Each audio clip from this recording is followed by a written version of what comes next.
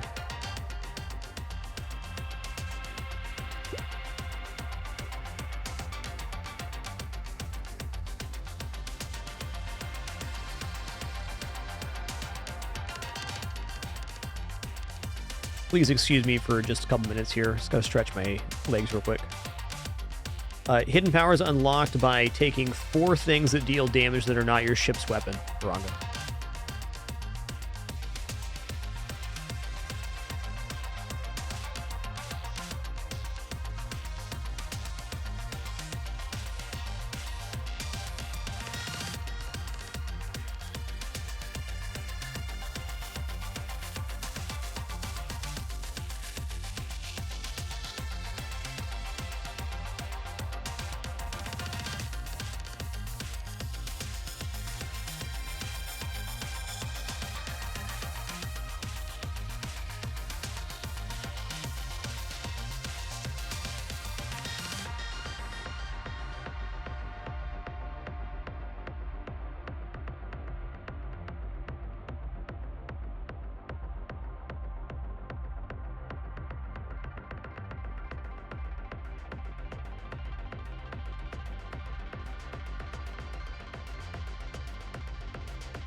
Yeah, okay.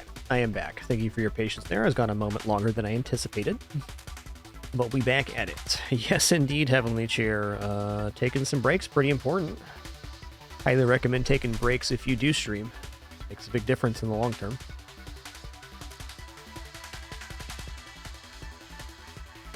Let's take agility here. I think getting mobility is now the way forward.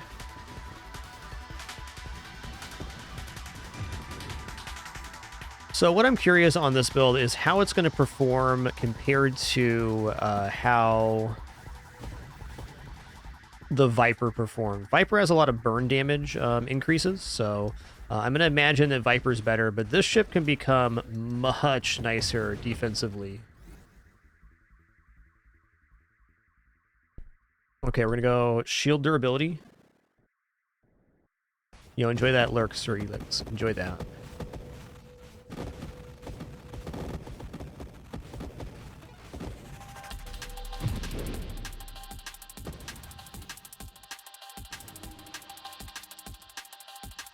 Well, there's Strafe. Galvanic Outburst is also something that's just really nice here. Shield effect power is how fast the orbs expand when we take damage. Let's take Strafe, though. Lets us strafe through the level. Gives us a much higher level of mobility.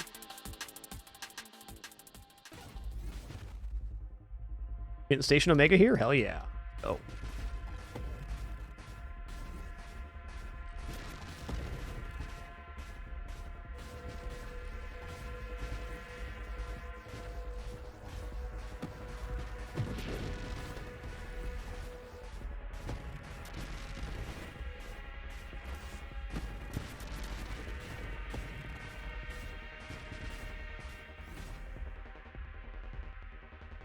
Wow, Apotheosis already? Okay, I'm gonna take Apotheosis. This lets us fly through enemies, which is pretty cool.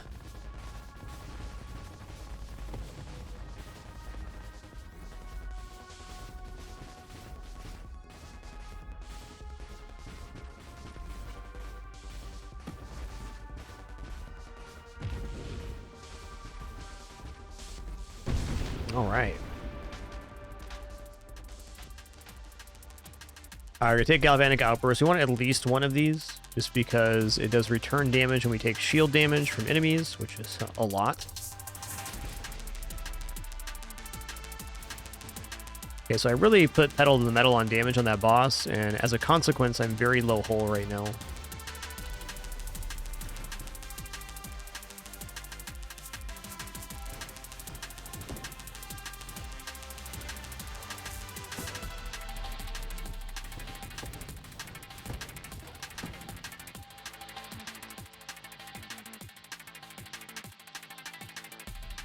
This is honestly like a pretty good banish. We're going to be going into Gemini Protocol and then Omni Shield. So this whole strength, not as important. Shield effect radius, well, weaponized shield does get pretty good, I will admit.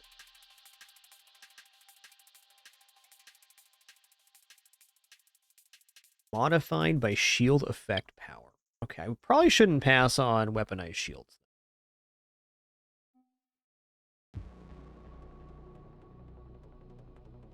Grab barrier for now, because it opens up Omni Shields.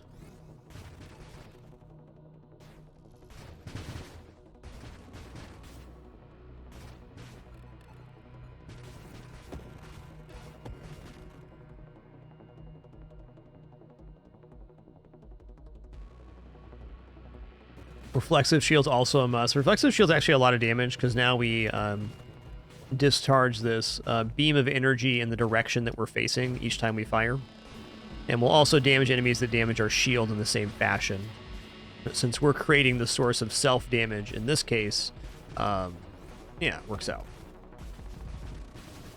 Yikes.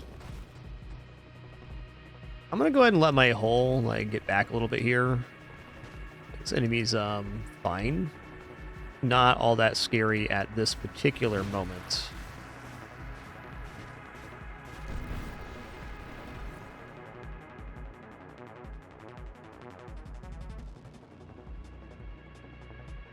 Gonna want regenerative shields too. Bless, that is quite the banish. At the moment, I'm gonna take regeneration, because we're headed into Omni shield regen for sure. And that 40% extra regeneration will help me recover hull right now, which has been a struggle.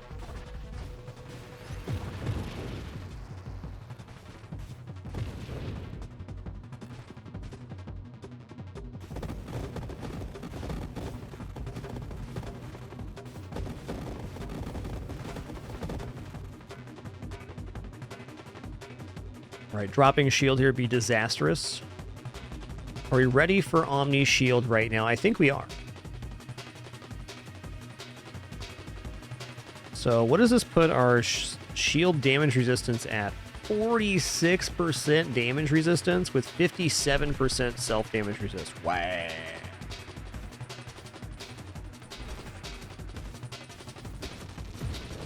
That is one tanky Sentinel, man.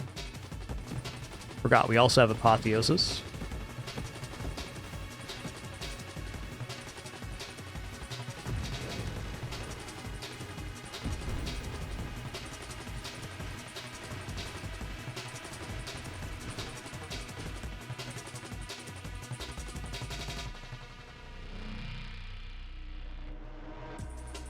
I don't see myself giving up improved thrusters here. This is the one I would banish, but not yet.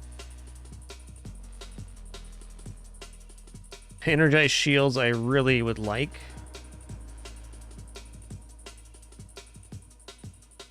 Let's grab improved thrusters here.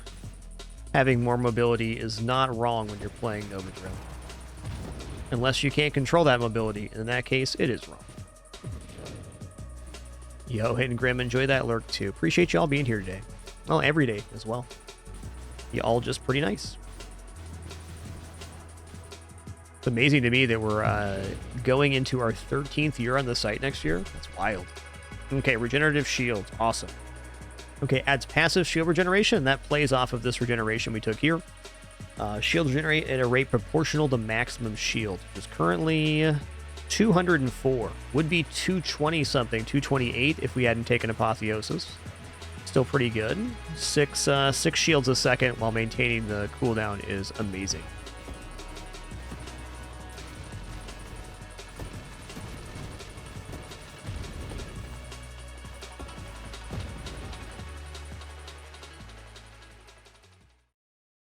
All right, Adrenal Module's probably like 12 to 15% damage right now, just because we are on 0 hull most of the time. Greetings, giant crabbins.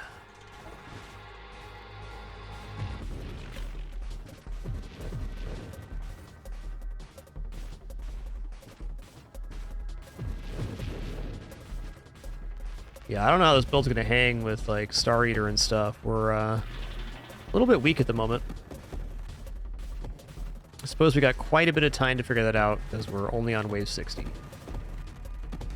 Not even halfway to the new boss, wave 120. Alright, I'm going to toggle auto fire now. Can always turn off firing if I need to, but we're kind of stable enough on defense so I can just focus on dodging now.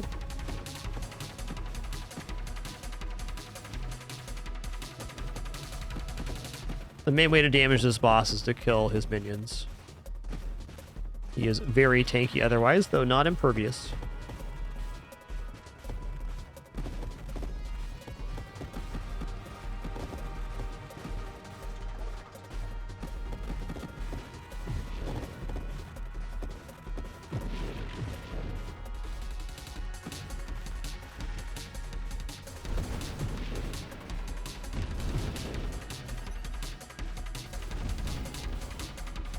Guy's just confused over here. Listen here, man. I'm right here. All right. Smart crab right there.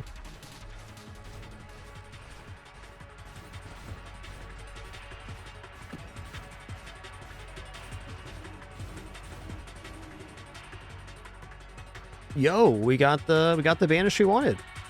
Let's go.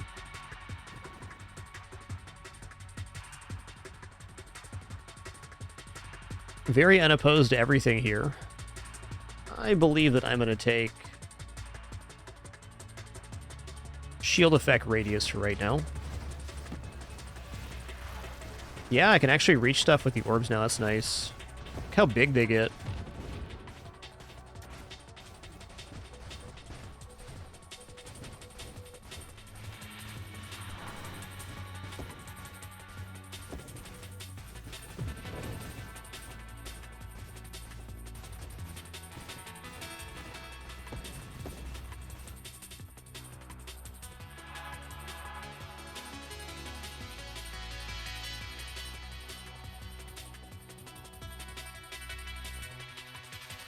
Let's grab the bonus damage to burning. We got about 60% burn damage we can get on this tree, which is all the damage we're dealing, or the vast majority.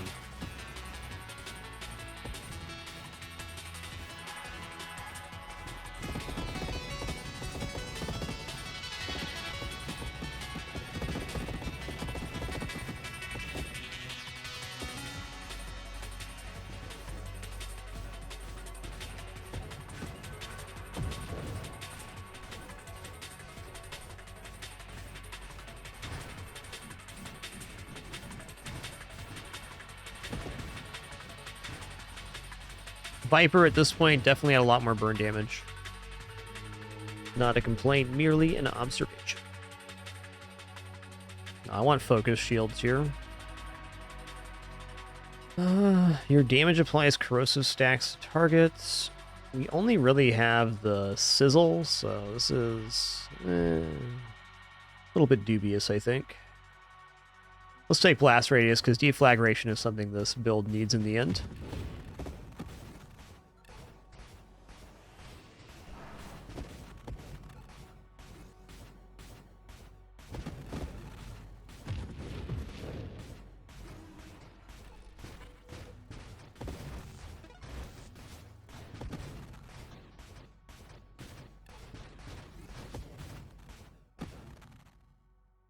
Okay, we're going to take Purge.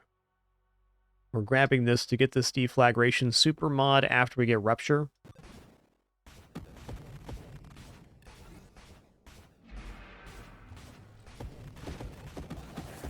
Oh, Apotheos is so nice.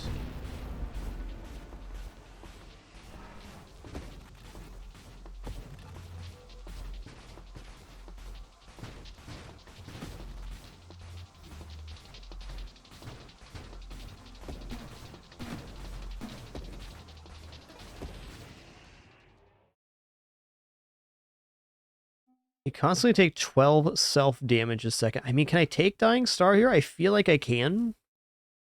Ah, is this going to get me killed? I think this might actually get me killed.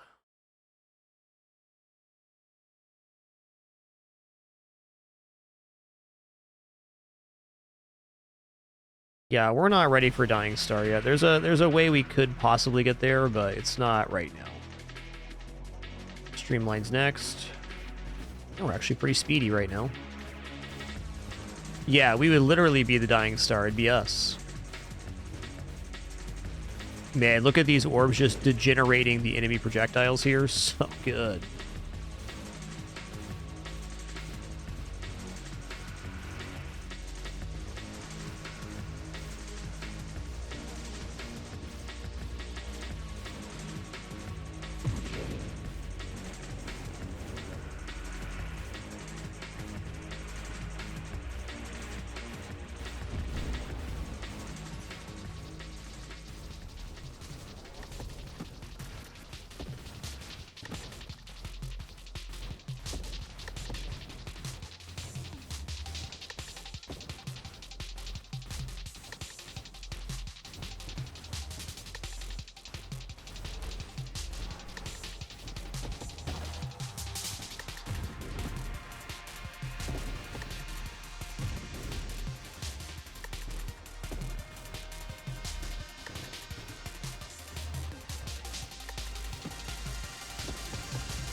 All right, damage definitely picked up once we got purification here.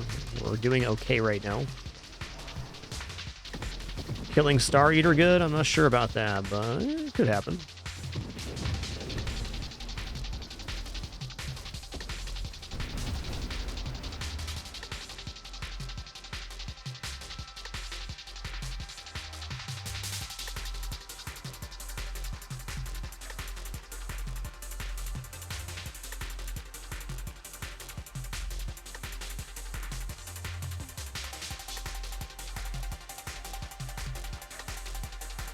I'm trying to remember if this gets me killed on health here or not. I kind of think it doesn't.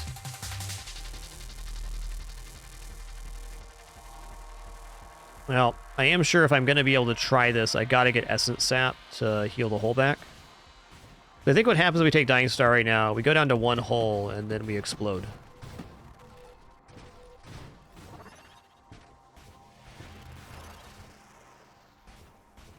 Maybe that's not true. I'm going to take Dying Star next time I see it. I'm going to either prove my theory or not. Because, like, this run's going well, but I can already tell it's going to be a bit of a slog when we get down to about 2.5 million. It's not a monster build. It's just good.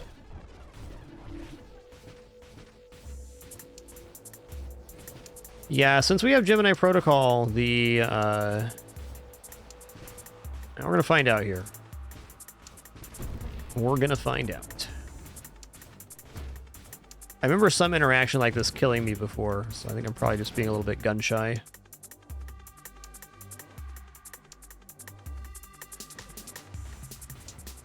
Okay. Okay. No, this is actually exactly how I want to build it. Be on one hull all the time. So Skirmish was a dead pick. Fair enough. Having one wasted upgrade is not the end of the world.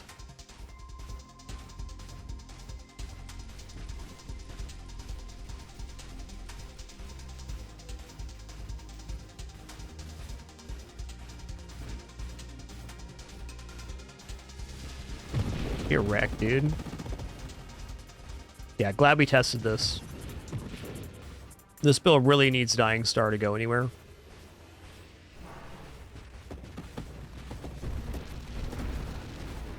And since our hull solo, we're getting much better ignite damage.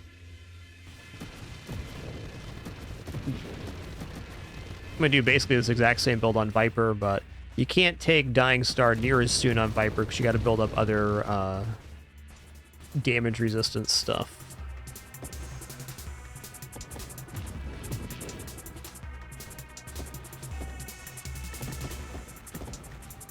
So this mod, without having picked up Gemini Protocol, would absolutely be killing us here. We got Focus Shields, which brings the orbs on our shield back closer to us.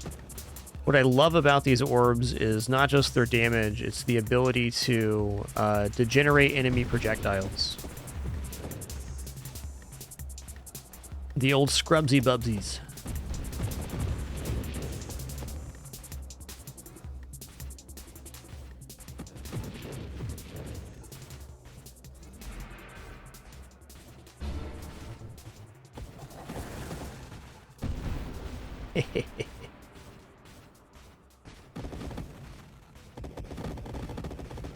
Well, one thing's for sure on this build, when our shield goes down, we die.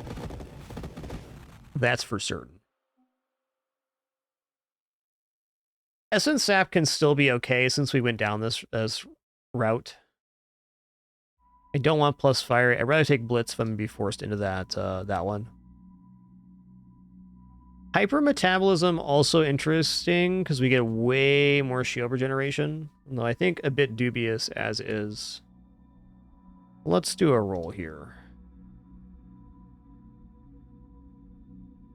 Okay, weaponized shield's fine. Now this this blue orb around us are weaponized shields. Anything inside there takes 20% more damage. Actually more than that since we have shield effect power. Probably closer to 32% right now.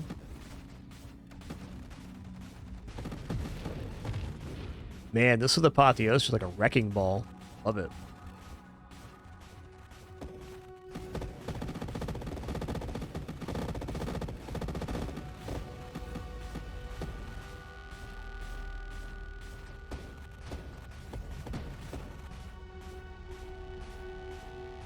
Greetings, friend.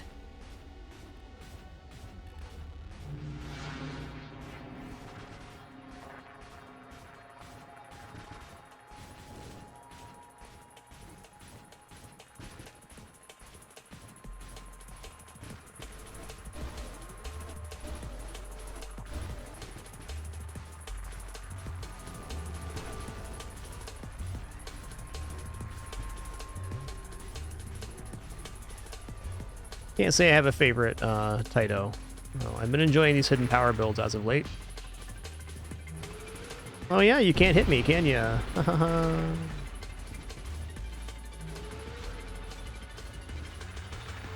Apotheos is so good on this boss, holy crap.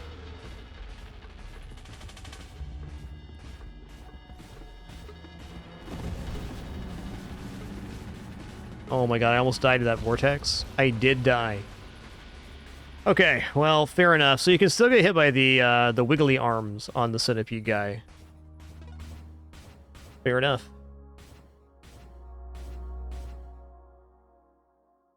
All right, not bad. That was worth a good try. I think there's definitely something there, but we'll see. We'll see. Boop.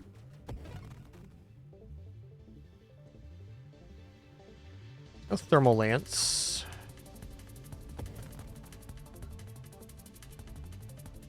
Thermal lance got some nice improvements in the patch. It's less malice to thrust and rotation speed, so it's still unwieldy in the beginning, but you know, it's manageable now.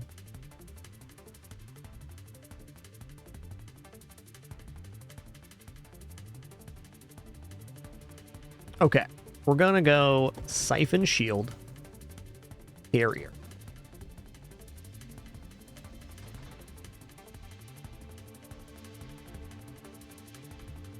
This build's going to be difficult to pull off, but I can do it.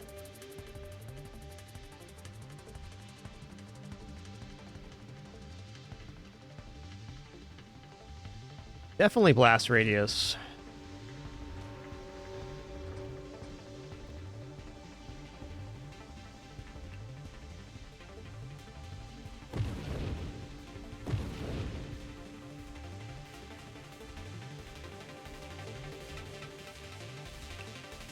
Okay, high explosive then.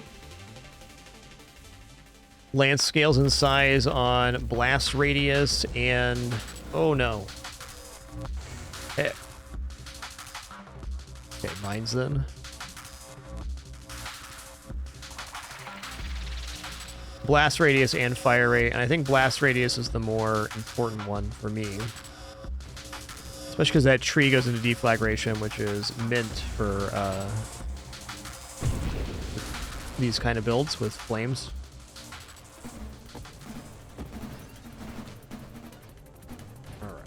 Alright. Okay, we're not going to go Mine Specialist, as tempting as that is, because it's going to diminish the ability to produce these smaller swarm constructs, which are a very important part of our build.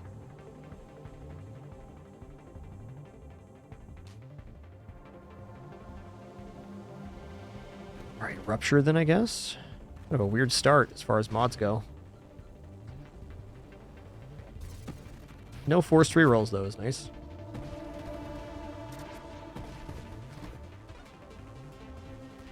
Loaded mines, because they're pretty. That's the reason. We're using them. Oh, they're effective, too. That's another reason.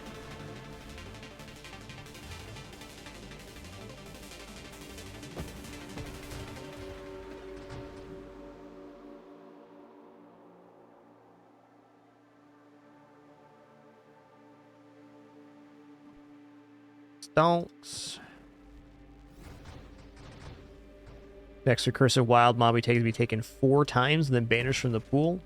Probably looking for some self-damage reduction on this one.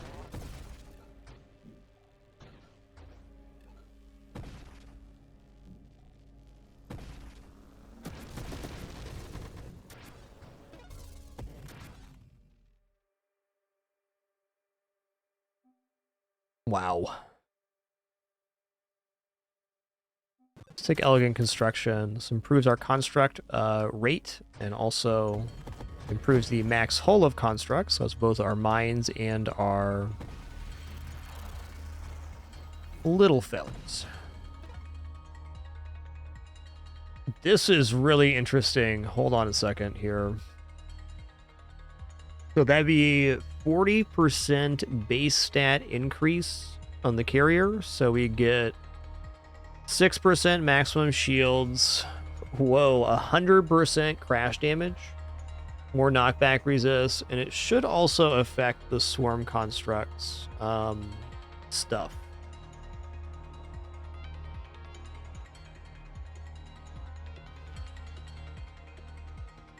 Not damage reduction, though, which is kind of what we want.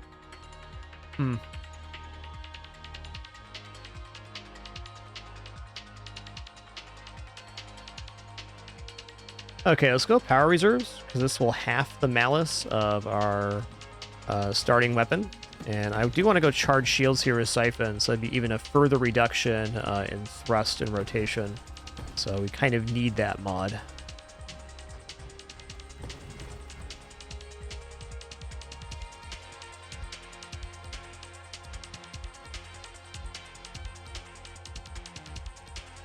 I will be going discharge eventually.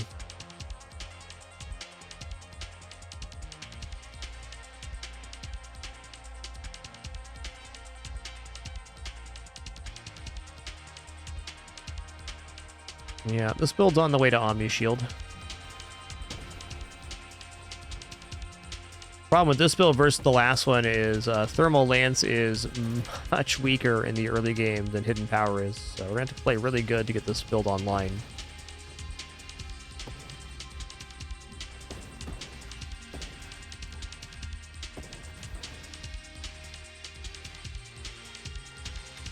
Strafe will help.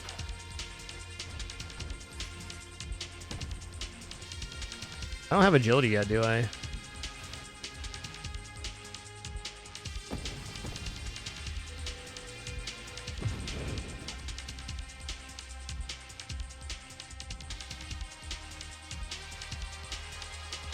Some nutty picks here. This gives us 32% self-damage resist, but 12% more damage taken from enemies, which means the game technically scales faster. But I could see this being exactly what we need to go Dying Star. Let's go ahead and take 4 times Masochism. Another dubious pick, but just imagine if this build actually gets online. What could happen? It'd be awesome.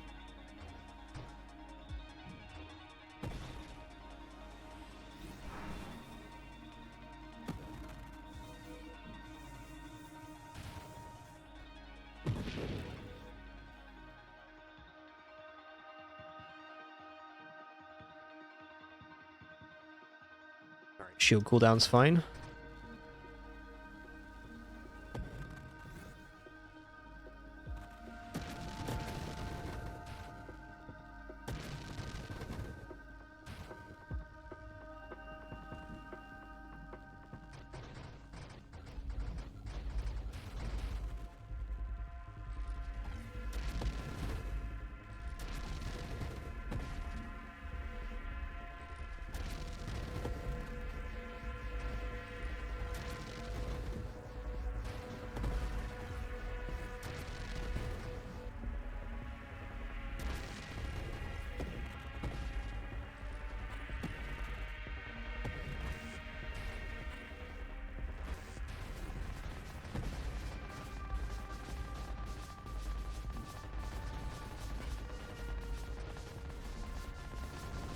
Whoa. That was some damage right there, man. Whoa, look at that.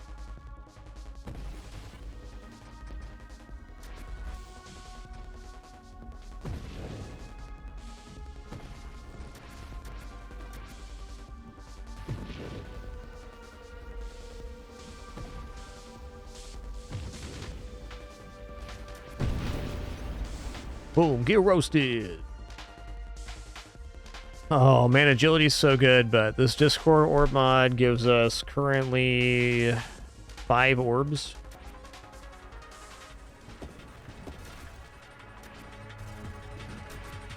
Yeah, I just lost my shield. Oh god, am I dead? Dang. Alright, this start was very sketchy, I'll admit.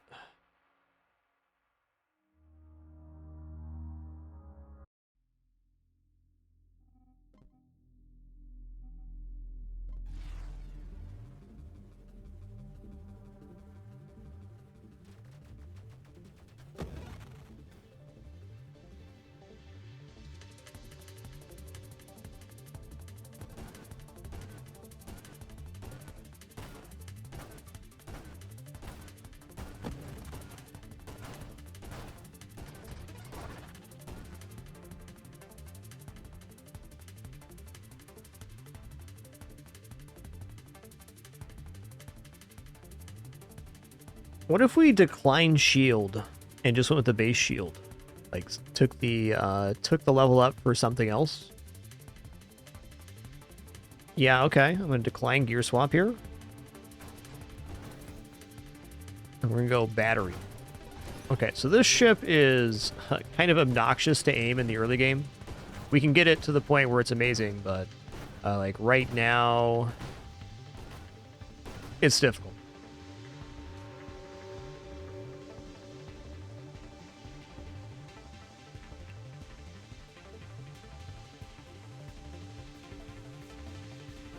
Mines will help a lot here, just incidental area coverage. So very much like Courser, this ship wants... Whoa. Heck. The ship wants Warp Strike pretty bad. Okay, loaded mines are going to help a lot here. Targeting, yeah, let's take targeting. Targeting really solves a lot of problems too.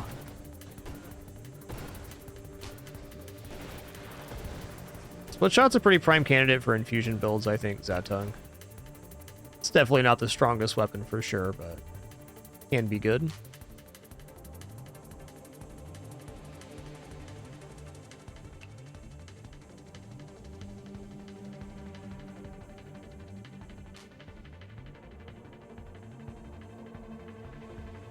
Really don't want to roll here.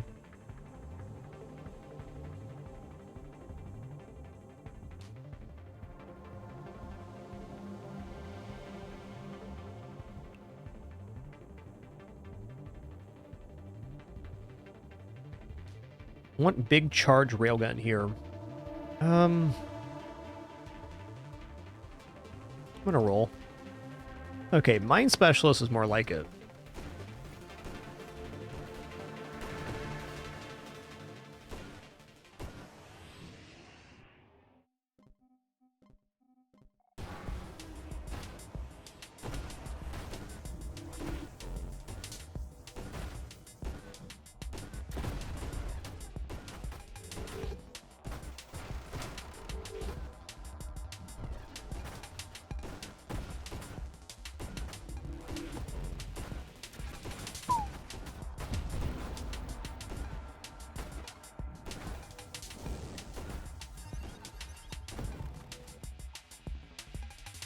Okay, blast radius is a large help. Because now our connections will do a little splash damage to other enemies.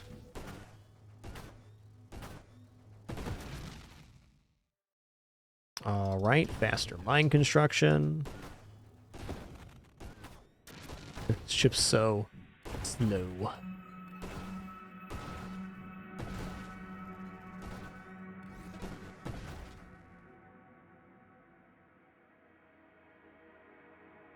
Well, speaking of being slow, let's take improved thrusters. Say on this particular ship, Warp Strike is a must.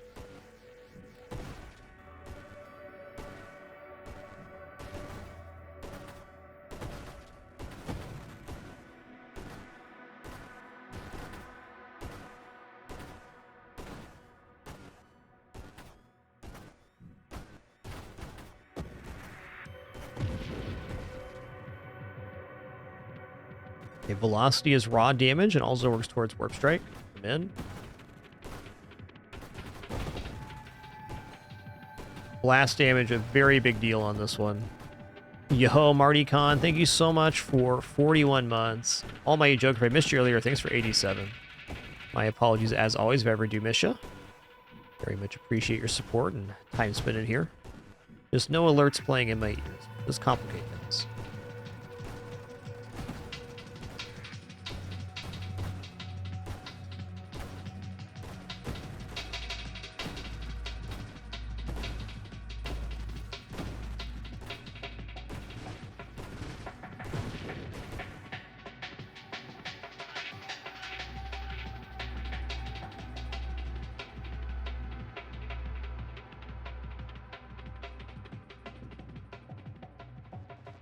Fire rate's definitely fine.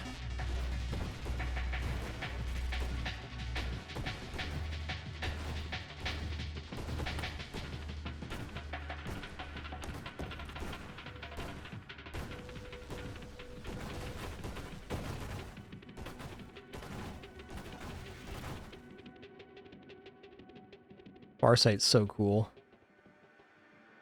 And it is good, it's just not good yet.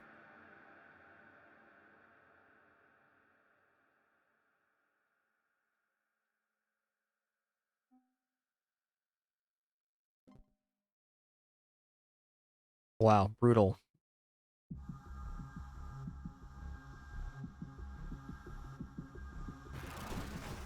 It's really high explosive here, because this increases the radius of the explosion coming off of those.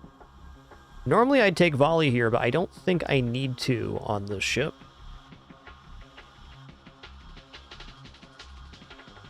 I'd like the biggest possible railgun blast if I can. Let's grab kinetic boost. Could easily see this run dying to something rather trivial in the first 100 waves. Got kind of in a weakened state right now, which is really the playoff on battery. You got to get battery going quite deep in the game to really get a strong run, but the bonuses to projectile damage and size really pay off huge if you do make it that far.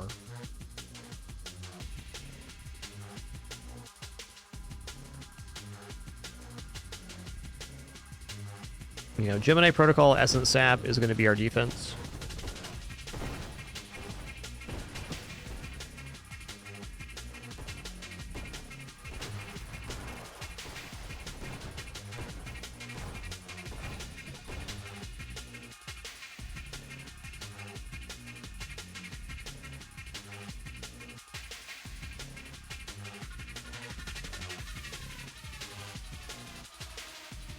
I think I'm going to take Deadly Wake. I'll probably end up taking Streamline as well, but Deadly Wake got buffed in the latest patch, and it has a huge trail now. It's really good for incidental damage, just more screen coverage in general.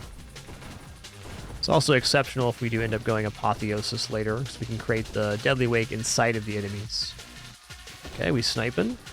More velocity, which is more damage, and also more damage per projectile based on distance traveled, and it's part of the Warp Strike supermodel. Perfect.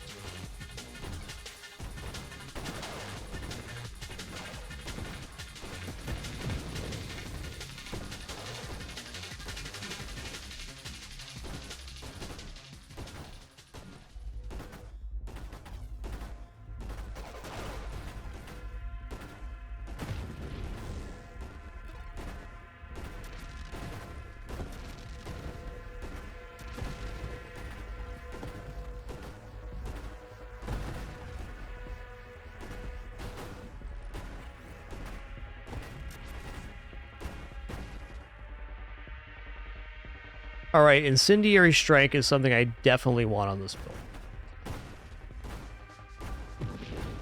It means that every time I hit something with a railgun, it starts taking burn damage of that same amount. Which is very good. Because we're going to end up with just a massive railgun shot.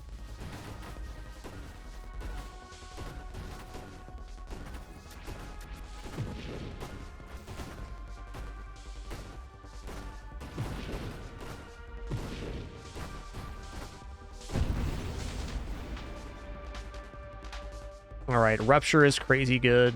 Does percentage-based damage when enemies die. It's just more scaling versus segmented enemies especially.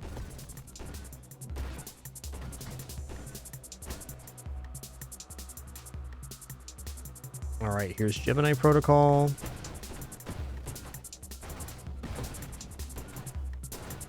Gemini protocol will split our damage between our hull and our shields. It's just a nice medium defense mod. You're not sure what to do with your defense, taking Essence Sap and Gemini protocol is a pretty safe bet. It's not the best defense, but it is a defense.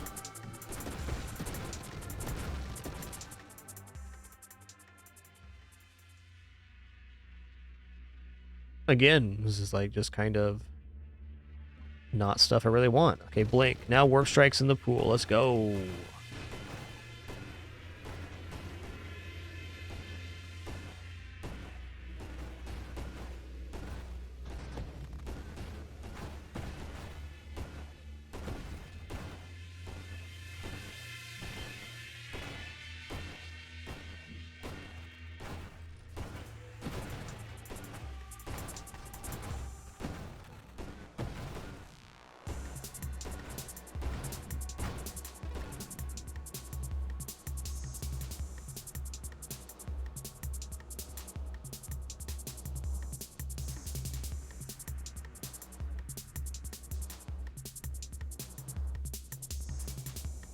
Alright, I'm gonna need all of the mobility stuff I can get on this build. Sure of it.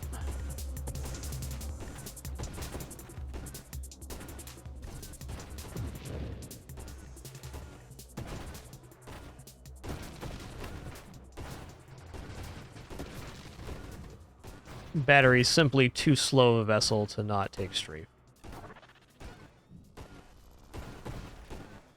And the more I play this game, the less and less builds I have that won't take strafe. It's a fact. Alright, whole strength's fine.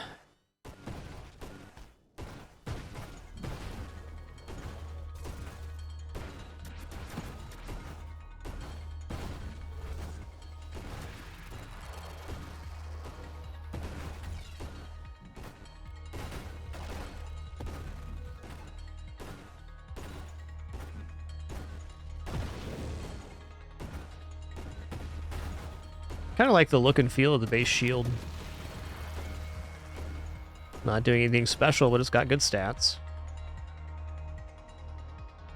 Yeah, let's avoid bravado here for a second and just go take agility.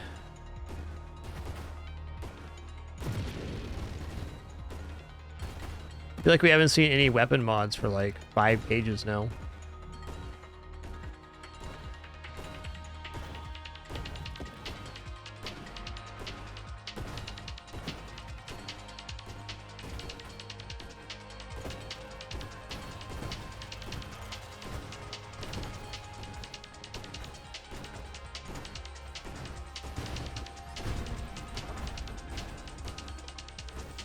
It's a tough one, nobody, for sure, to aim with. The upsides for this ship are quite good, though.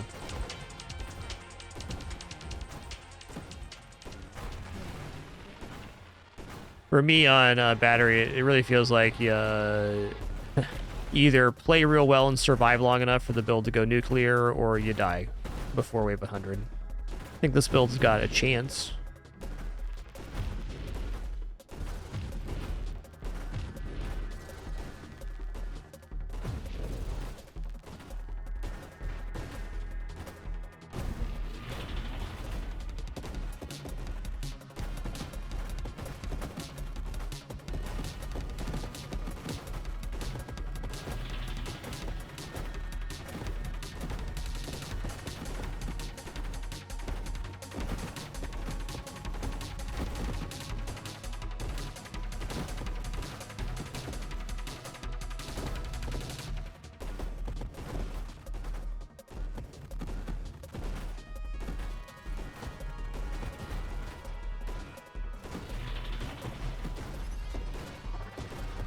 Yep, this is definitely a great ship for darts, too.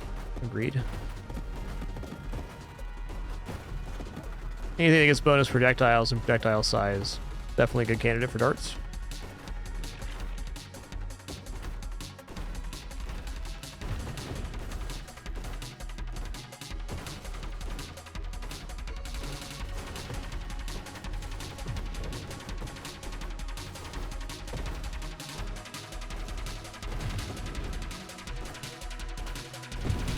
Nice. Oh, look at this little guy. He's a little guy. A little guy. Little fella. Yo, finally.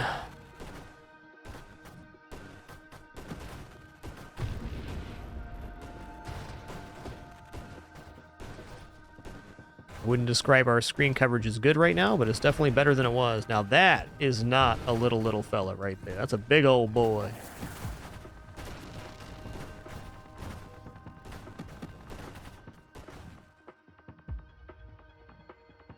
Take strafe now.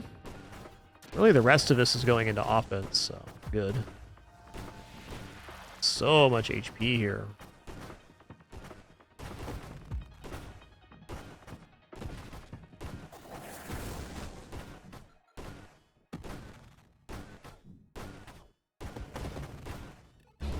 Oh, snap. Just back off here. We got time.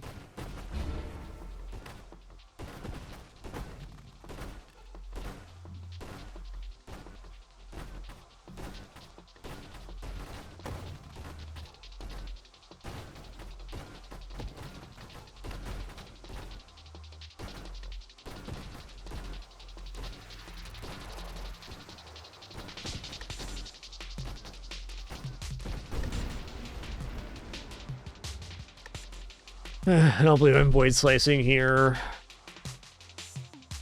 3 times Scorching Wake is actually looking pretty sweet right now. Let's go ahead and take it.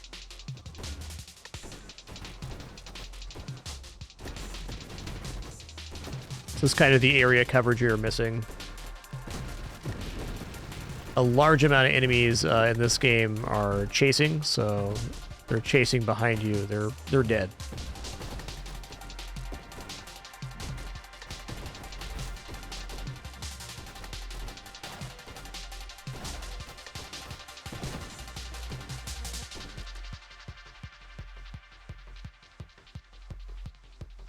Good job, Daisy Doo. Good job. Oh.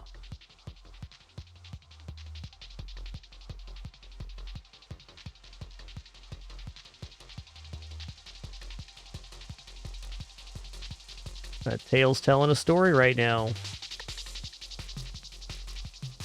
Okay, you're leaving? Okay.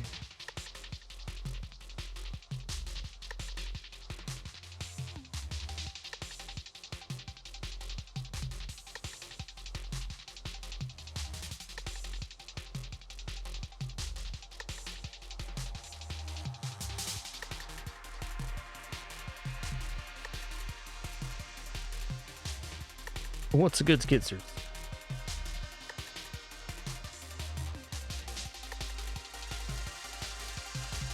I'm gonna roll here. Where are my offensive upgrades? Man. You know, honestly, this Banish looks great. Let's do it. I'd say battery benefits more from minus size than some other ships do, because it's already massive to start.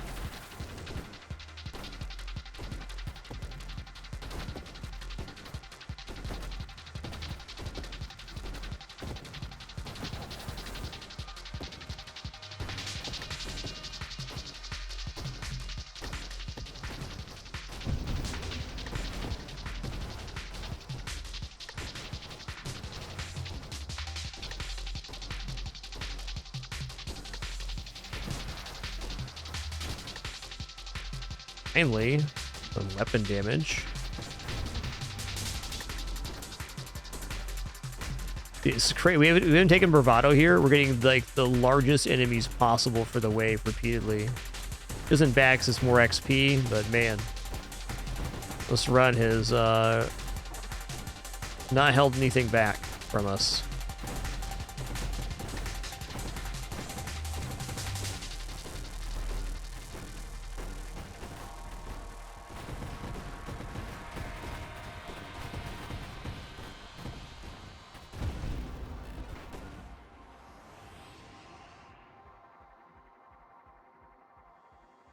Take that now. There's Apotheosis. I'm not convinced. Definitely grabbing Skirmish.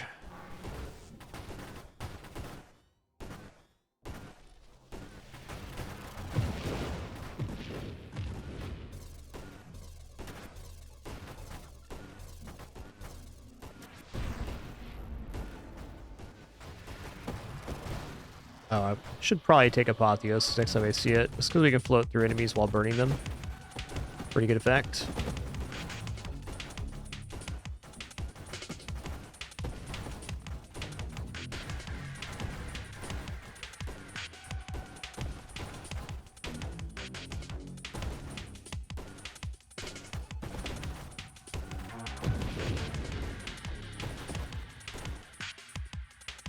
Dude, these pages. Come on, man. Mercy.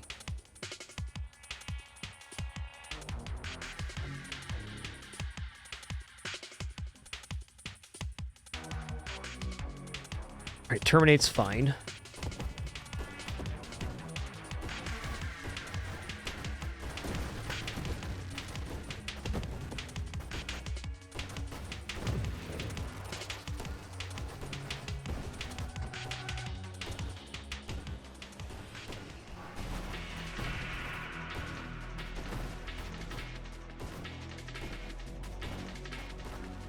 Fight will be more or less a waiting game. We got enough shockwave damage that when we're hitting all 3 orbs, so gotta persist for a second.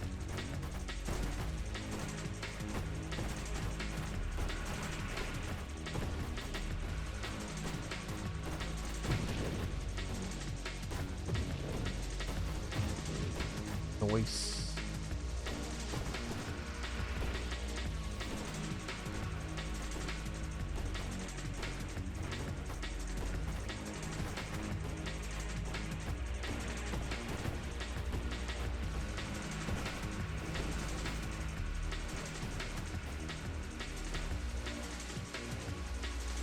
I almost died.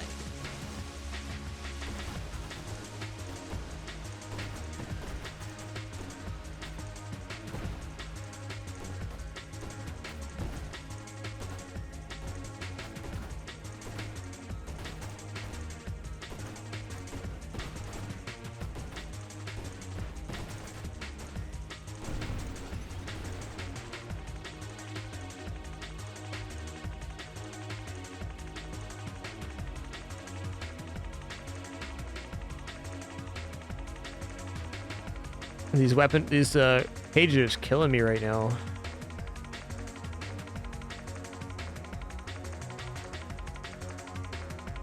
Do I have Gemini Protocol yet? I do. Okay, so Essence Set makes us a lot safer, because now we can store damage as healing. So our hull will actually replenish at a normalized rate.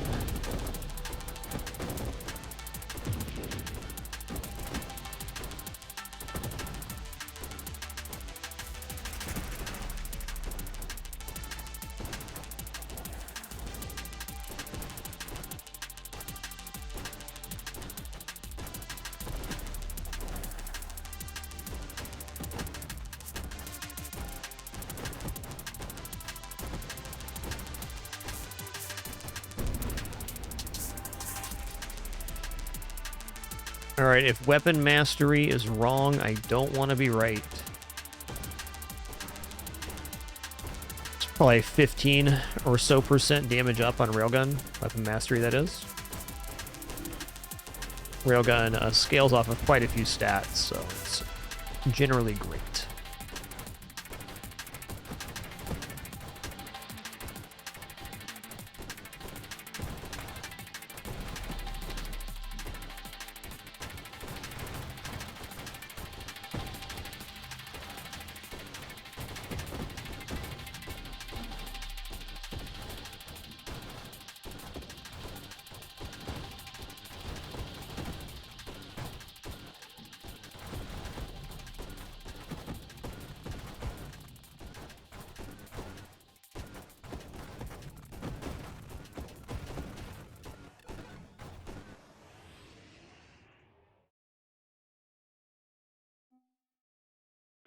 I do want Streamline. There's a lot of other stuff I want too. You know, taking Quantum Decoherence here, not the worst. Gives us 5 levels and we just take what we get. A little bit difficult to take that at 12 rerolls though. The extra levels are nice. There's 4 extra levels in the 1 perk.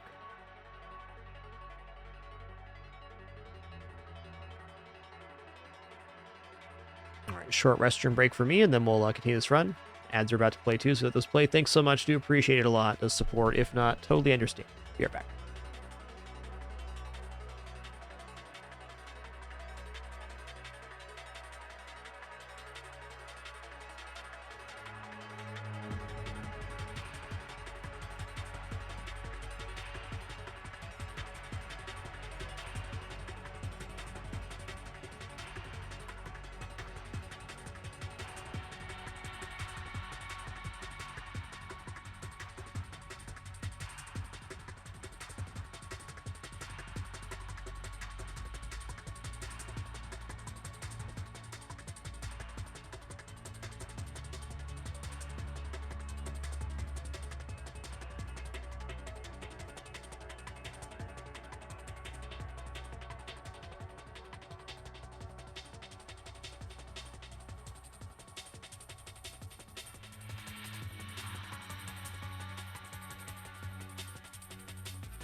Oh, yeah, okay. I'm looking at this page. I'm actually kind of tempted on quantum decoherence. I was thinking about it on the short break there. It's like, it's very unlikely we see this again. But at the same time, I don't feel like the build is fleshed out well enough that I can really do this. I gotta look for stuff we want. Okay, payload's definitely it. We're firing super slow, but we're super powerful.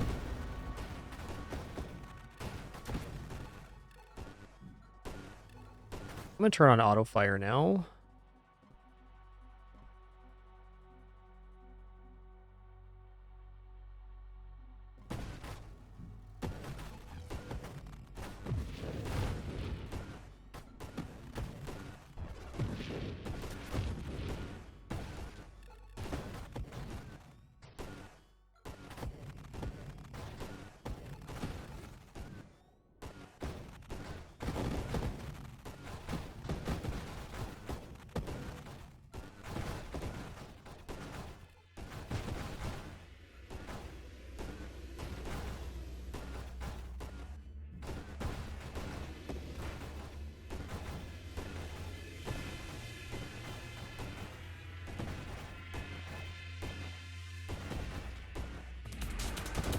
Yo, what's up, Sarah? He was just waiting there, man. Dang. Oh, he didn't take Apotheosis yet, right? That's why I can't fly through him. True. Oh, God. Just trying to be cheeky. And I blew up. Dang it.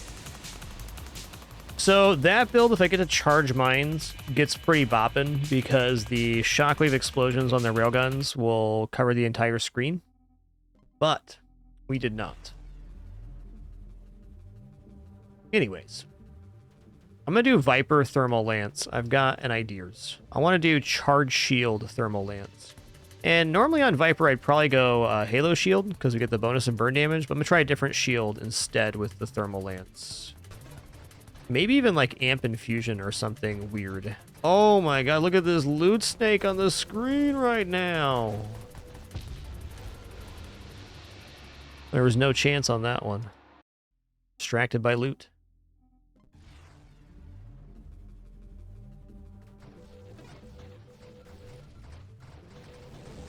Yeah, I've done some Vortex builds. They're fun, but a little bit hard to manage. is my opinion of them. Oh, thank you, Daisy, for bringing Dilly Pickles the stuffed armadillo. Thanks. What a good kitty.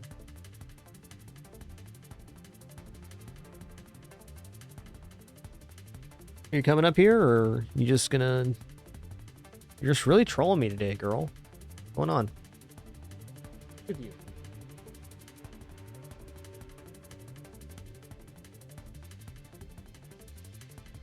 Okay. Okay, you're in my lap now. Great. Daisy, I know that your whole plan is to bite my headphone cord. I see this. I can see the wheels turning. I can see them turning.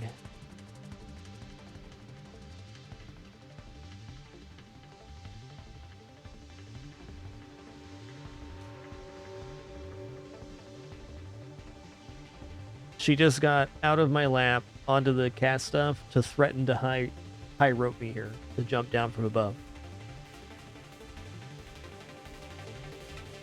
She's gonna do it. Yeah. You're gonna do it. Yeah. Okay. Thanks for jumping into my lap, Daisy. Even though you were already just in my lap not even 15 seconds ago. That was definitely the better way to do it. You're right.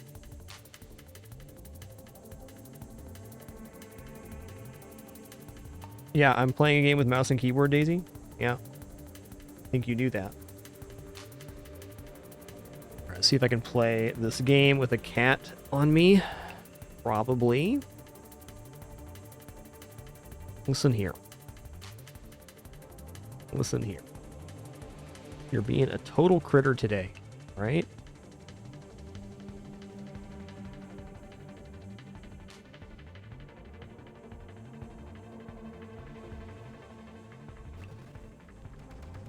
It's going to go totally well, I'm sure of it. Okay, I'm looking at Charge Shield. You know what? No, let's go Halo Shield. Let's go Maximum Burnage here. Also, the Thermal Lance Halo Shield combo is beautiful. I think my favorite color iteration of Thermal Lance is the Shockwave Shield. But that's not a very reliable build. Alright, here's Viper. When you take a hull hit, you disgorge Venom Strike projectiles towards the offender. Venom Strike projectiles deal 90 burn damage a second. When you crash head-on, you release up to 24 Venom Strike projectiles, increased by 2% per your level.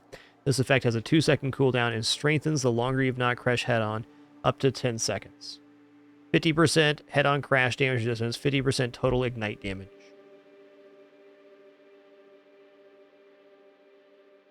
This cat today, man. I just, figure it out, Daisy. Figure it out. Or don't. No, Daisy. You're not coming back in my lap right now. There's no way. You're being a pill, all right? No way. You've already had 18 chances to be in my lap today. The last one.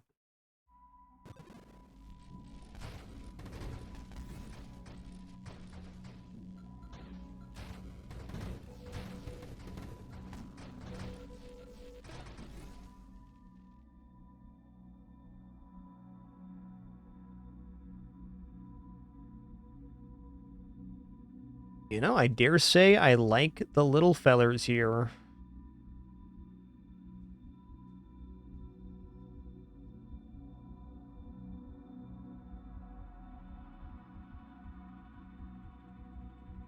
Definitely going charge shields too. This is a tough pick. Nothing here is good, and I don't want to use a reroll.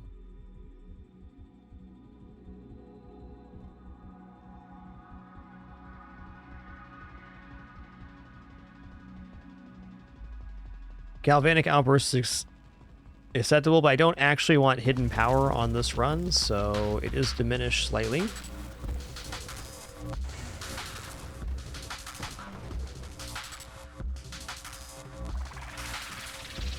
Man, that burn damage is really freaking good. Oh, man. Okay, body gear power is improved by 15, body gear base stats by 10. 7.5% ignite damage, and also bonuses to Venom Strike projectiles. Okay.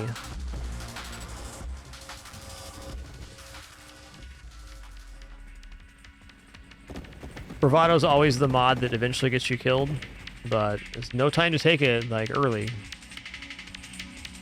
Early is your moment. Yeah, I think we got to. I don't see why not. Okay, we want stabilization, because both agility and power reserves improve our mobility. And thermal lance runs get started by becoming maneuverable enough to survive. It's easier said than done. There's agility. 30% rotation speed. Hell yeah.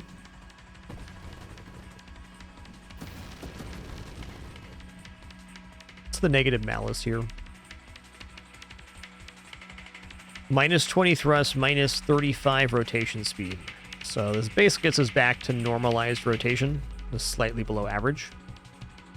I will absolutely take Mine Specialist here. It's going to give our loaded mines, when we get them, 4 prongs of fire.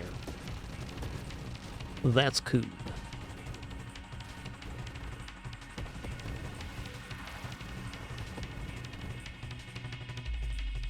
It's honestly just like crazy how much better Viper does with burn builds compared to other ships.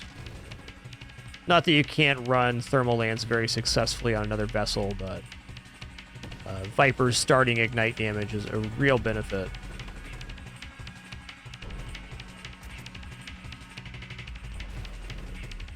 Let my shield come back. Okay, or I'm going to drop my shield. We all make choices now, don't we? I'm definitely down with an early strafe here. Hell yeah.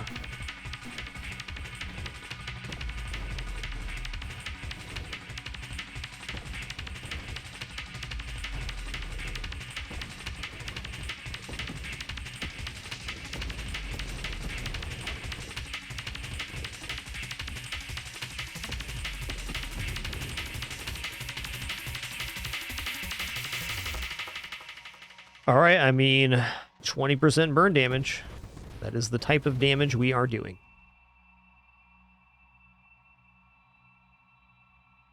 Yeah, we're going to go for Purge here as well.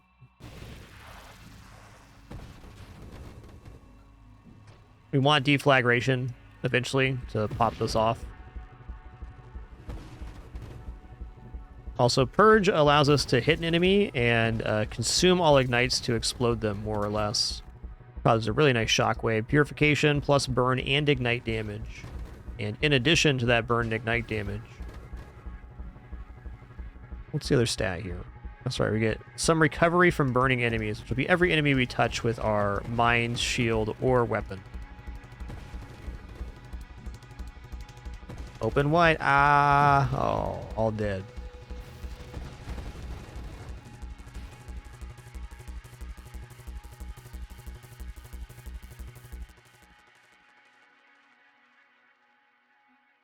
Shield durability is on where we're going.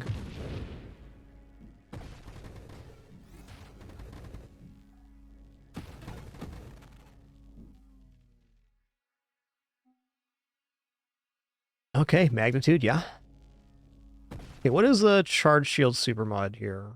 Charge shot plus focus shields. Got it. Can do.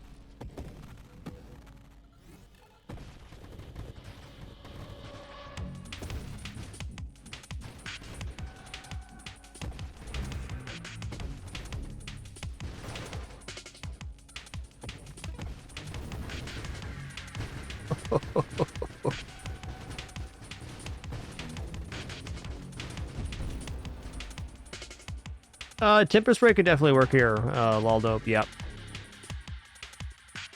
I'm not doing that build here, but it's definitely worth considering.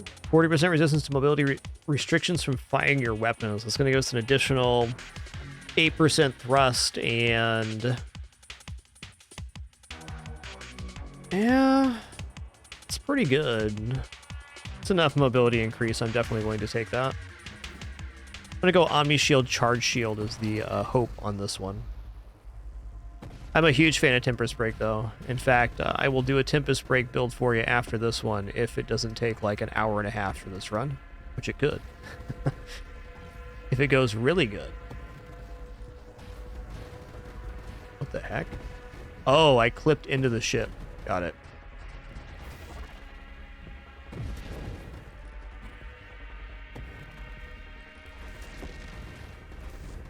What I usually run on Tempest Break is the Infusion super mod. What that does with Tempest Break is it allows you to stay at one shield and infuse all your shots, and then when you take damage, your shield drops, deals damage, and then you get it back really quickly to start infusing again.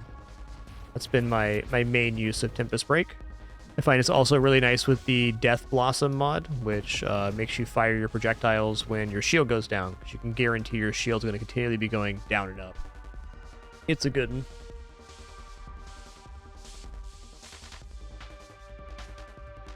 Corrosion's definitely worth here.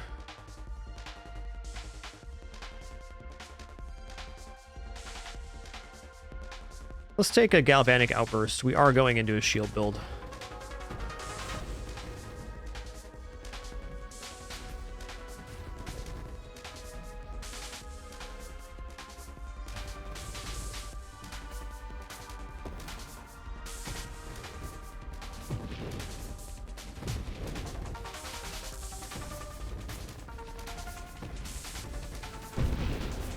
Ride that wave.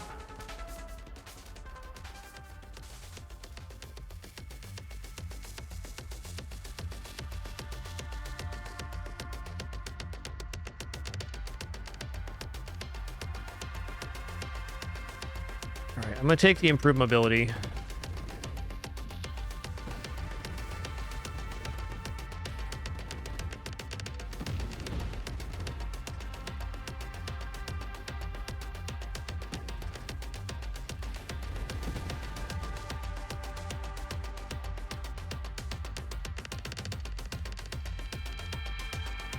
Okay, payload's definitely at 30% weapon damage.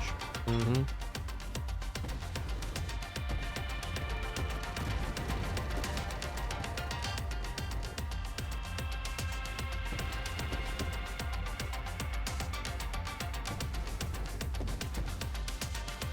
Okay, we're taking charge shot. It's going to give us a huge lance. We do get a lot of minus thrust while firing, but we get to charge the lance to its maximum size. Like, this probably doubles the damage of the lance when you've been firing continually. Man, with how these pages have looked, I'm very tempted to take Quantum Decoherence here. Let's just go for it. Let's get plus 5 levels right now. Rerolls no longer exist. Okay, what's the 5 power here? Okay. 30% body gear powers would be the Venom Strike projectiles. It'd be 15% ignite damage. I don't believe that's worth taking Ataraxia and holding 5, though I was curious on that. We're gonna take Shield Effect Radius because Focus Shields is next in line. Loaded Mines, finally. I say finally, we're like level 22 or something. Not late to that one.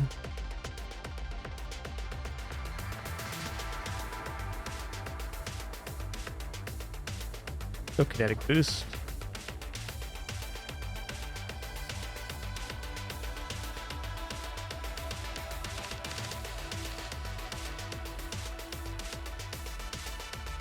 I'm going to take Deadly Wake. It is burn damage, so it's got a direct synergy with this ship type.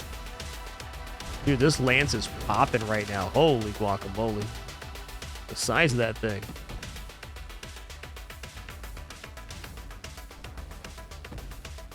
Oh, sorry about that. Your core melted. My bad.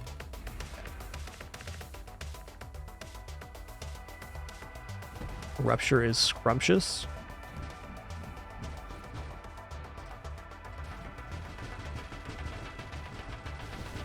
Whoa.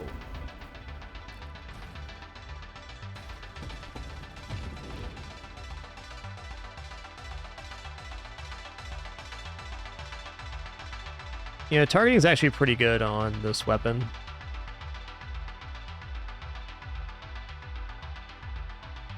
I'm going to go for polar inversion. So let's give us another 15% lance radius. The downside is that the lances will start pulling enemies towards the mines. As you can see, the mines are extremely prodigious right now. So what I'm taking from this, which is something I did not know, is that when you apply a mine with charge shot active, it's gaining the effect. So whatever your blast radius is from... where is it? Charge shot.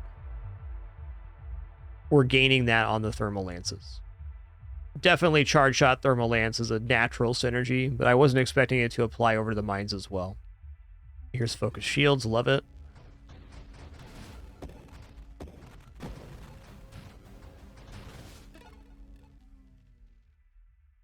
Okay, I'm gonna take Challenger right now.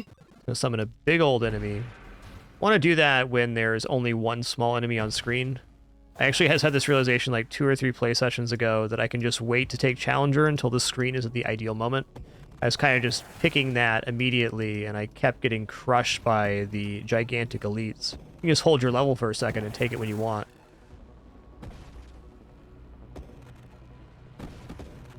Challengers refund your level immediately, and they also give a lot of XP for killing them, so it's like a little bonus for you.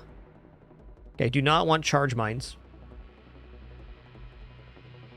That will... We're actually charging our mines manually right now by just having them... by having charge shot out. So this is kind of a downside. We lose a lot of bonus on ourselves. Volley's tempting. We fire 7.5 projectiles a second. And this will give us 15 more projectiles per second. The nice part about this is it applies vulnerability. The downside being that we lose 20% of our lance length. I think for now I'm going to take weaponized shields. I believe the weaponized shields area will expand with charge shields. More on that soon.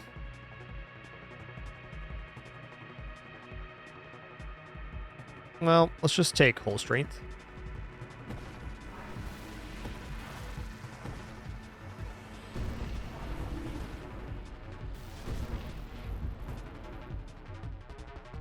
Ooh.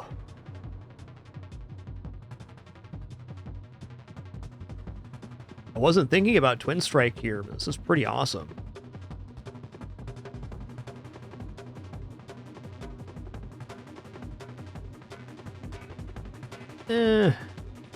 I'm waffling. Okay, let's take 1 Twin Strike. I really think this probably improves the damage 25% when we're up close to an enemy. Also makes taking targeting a lot stronger, which may be something we're forced to take with no rerolls for this entire run.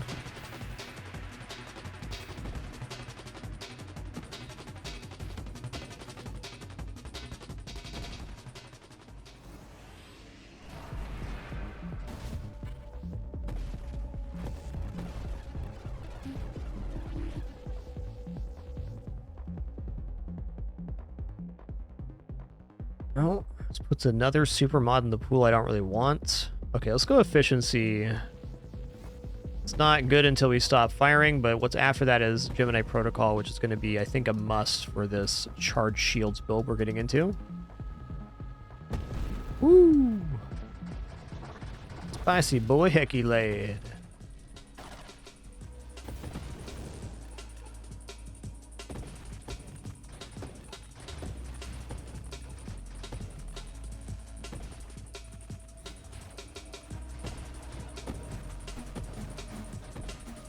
This lance is downright prodigious.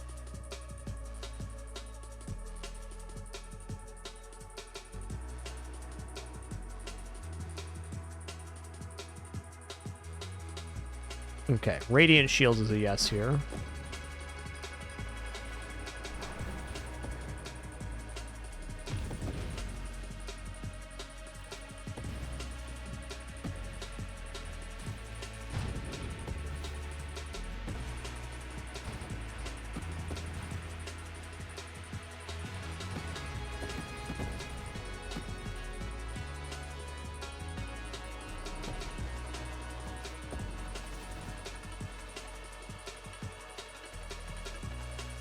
Okay, I'm going to take targeting here.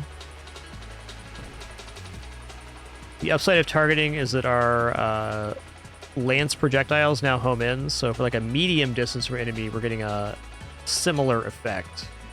It's very good. Also, is helping clear out some of these smaller enemies, huh? Nice.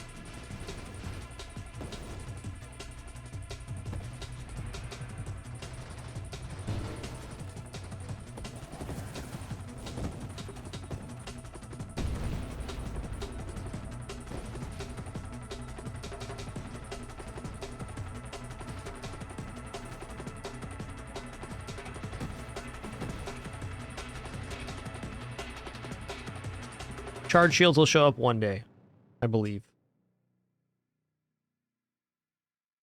Might as well take rapid fire here. It's just an even bigger lance increase. This thing's like a legit melter right now, damn.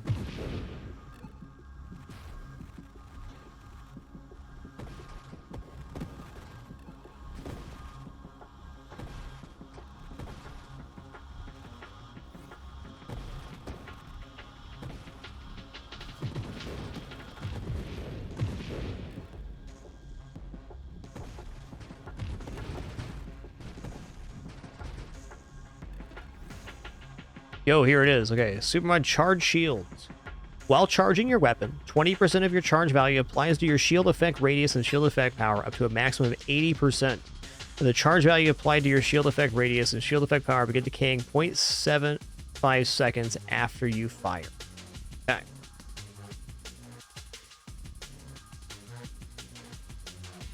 So that means if you're using a charge style weapon, you could fire it and start charging again and maintain your shield bonus. But look at this. Look at that shield radius. Thing of beauty right there.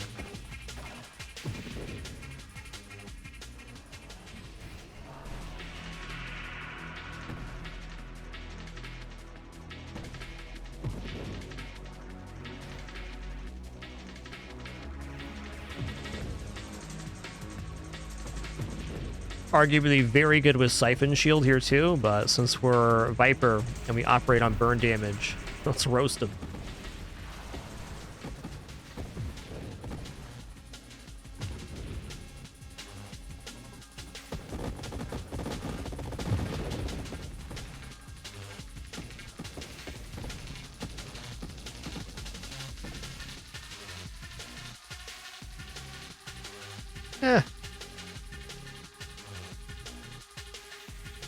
Honestly, Slipstream. Thrust and rotation speed, that's what I want. Oh, I lost my charge there, tough.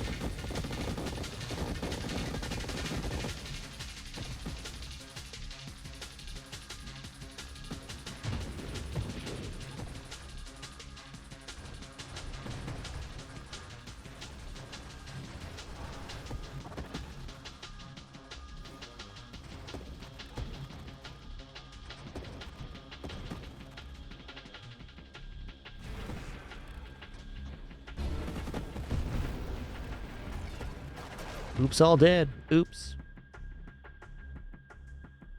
I'll be taking Blink here.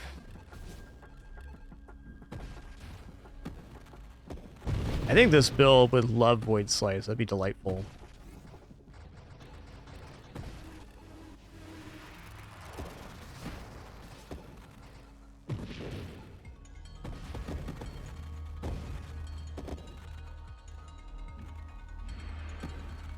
This build will definitely diminish as the screen gets bigger and we have less and less control over the screen, but right now, this is a very dominant build for the current amount of time we're in.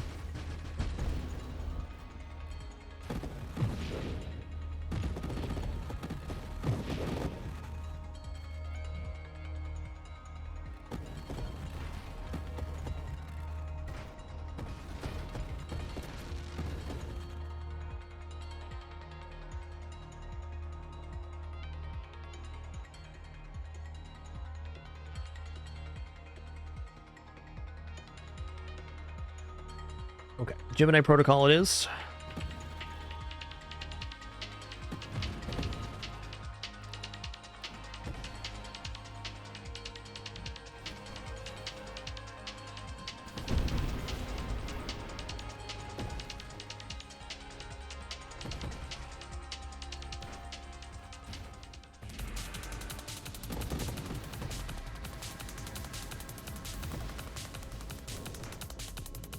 He's melting.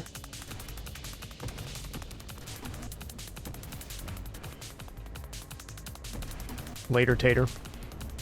I played that one risky because it was fun. And boy, was it.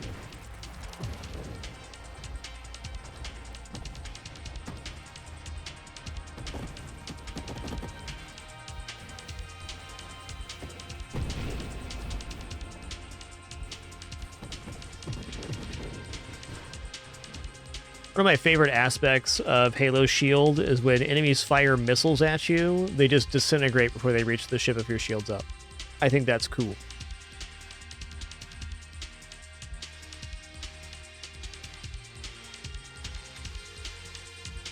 I do think this build appreciates Void Slice, but I'm liking my movement right now.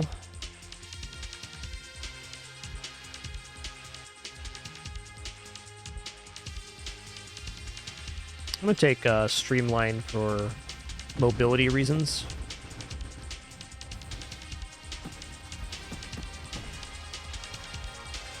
I was thinking this is going to be an Omni Shield build, but I don't think it actually is. I think you want to have Hull, so when your shield inevitably goes down, at least on Halo Shield, maybe if this was Orbital or Siphon, then Omni Shield would be a little nicer.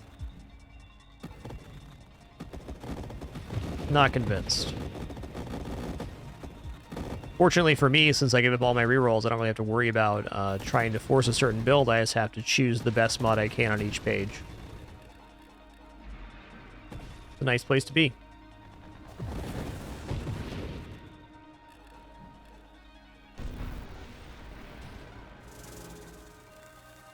Oh, there's deflag, but stonks, dude. 4 times an extra cursive wild mob you take? I need that.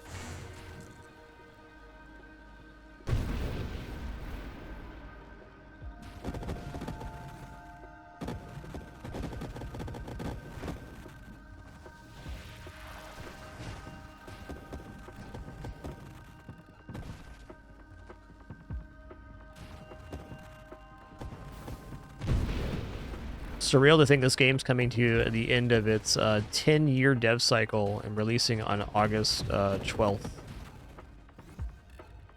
I've only been playing for about 3.5 years myself, but this game has just continued to get more and more and more awesome the more I play it and the more it gets updated. Chimeric is, in my opinion, like an S-tier dev.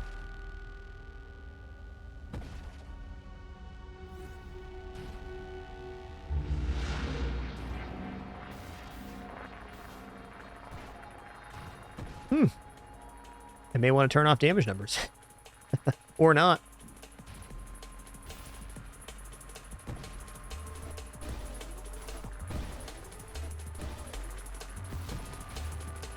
$31,000.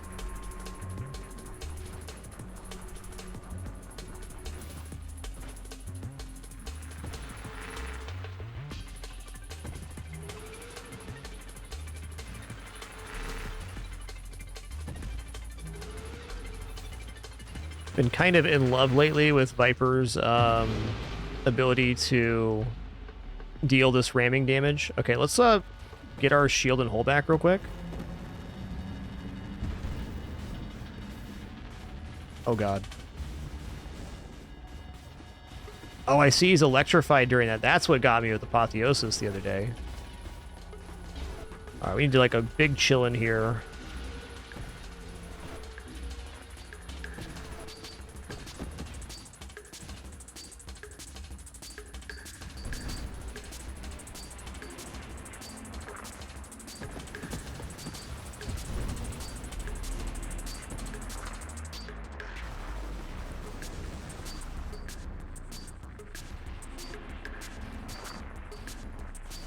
Screen wrapping's the best way to avoid this boss, but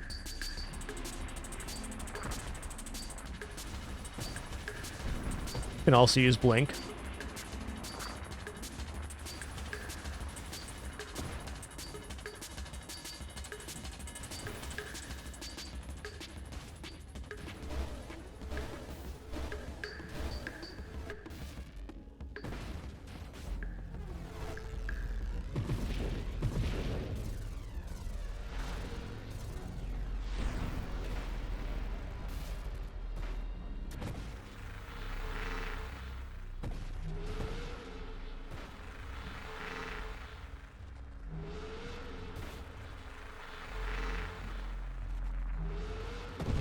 Yo.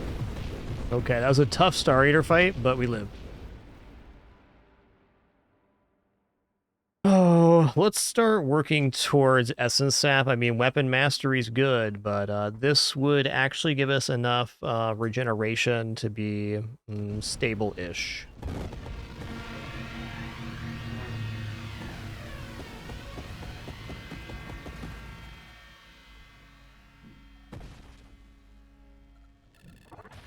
Really tough fight. Ooh, the nano charges healed us up pretty good there. Nice.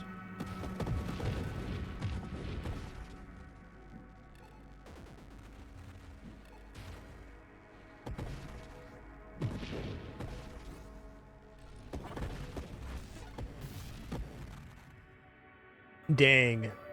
I want so much here, but I'm probably just going to take Revelation so that our next recursive wild mon is taken 6 times in Banish. That's like additional levels too.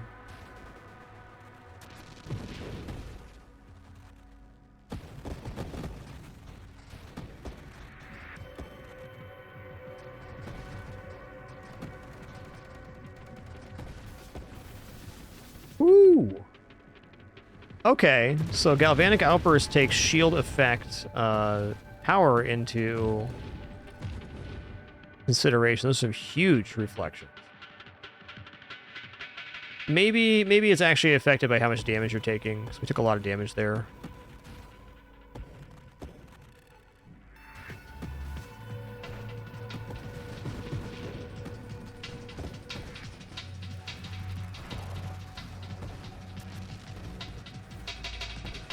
Not too well on that build, Blackstone, though. Ataraxia builds can be some of the best. The one we tried yesterday was not a very successful build.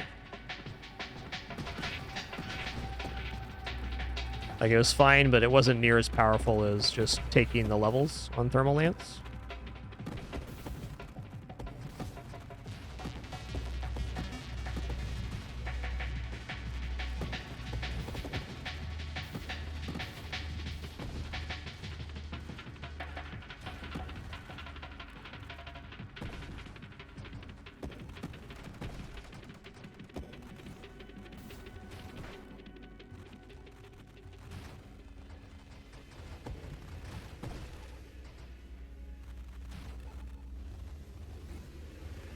Next level up here is time for me to eat some food. My stomach just growled something fierce. Luckily, my food's already prepared thanks to my lovely wife. And has been for 20 minutes, but my cat's about to riot. There she is, about to riot. Standing above me, judging me. What is going on here? There we go. Alrighty. Actually, let me get into, like, a not singularity here. You guys don't have to listen to 5 minutes of warbling. Yes, Daisy, I did turn on the light and then I didn't stand up. I'm so sorry.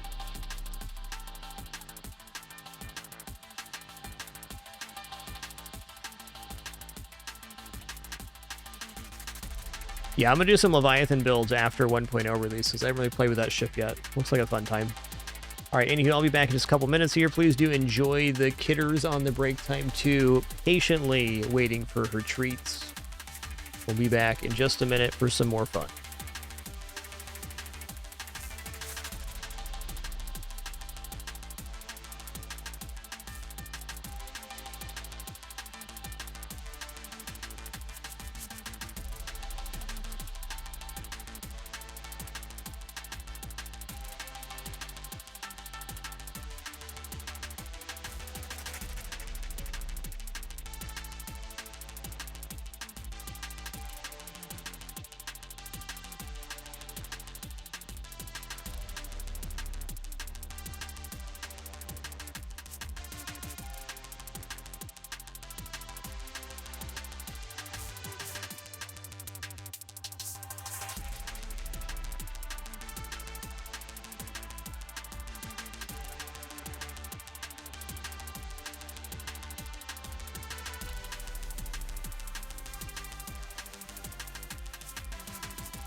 Boy, howdy, this cat today. I'll be the first to admit that Daisy's a critter, but she's in rare form today.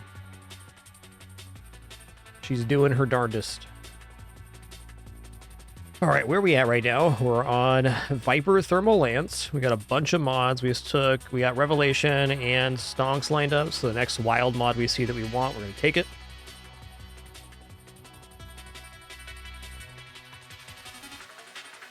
Fire rate's probably very correct here. First fire could end up being a damage down, though.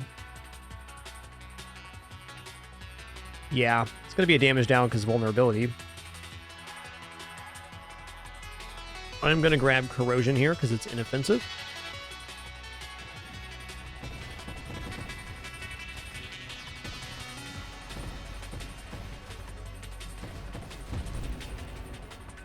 Pretty great damage.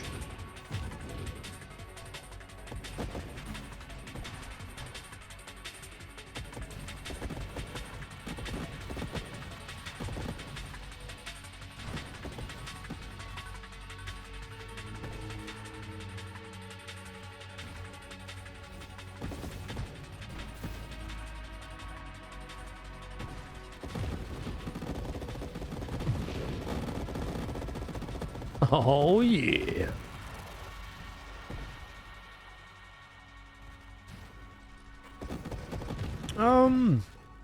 Swords definitely work okay, but charge shield I don't think works very good with swords. Though, to be fair, I haven't done very many charge swords builds. So there could be something to that.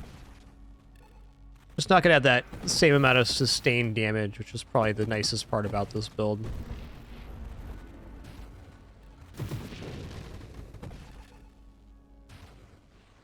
Oh yeah, I said I was going to do Tempest Break build when I didn't. Classic me. I forgot. Oh my god, I'm almost dead. Almost dead. Yep. There it is.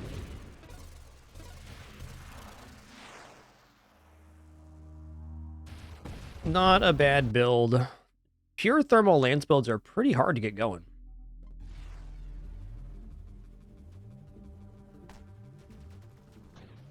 I could have survived quite a while longer there too, I just didn't play very well. That'll happen.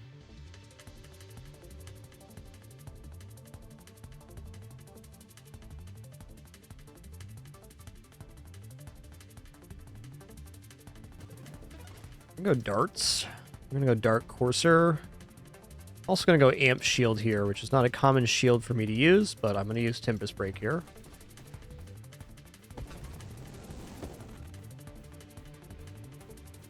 The best part about Amp Shield is the damage bonus, and the second best thing about Amp Shield is the thrust bonus.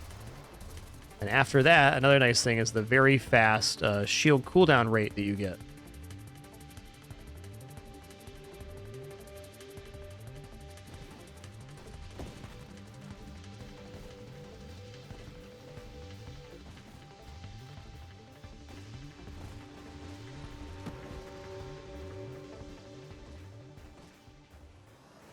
Spitfire, yep.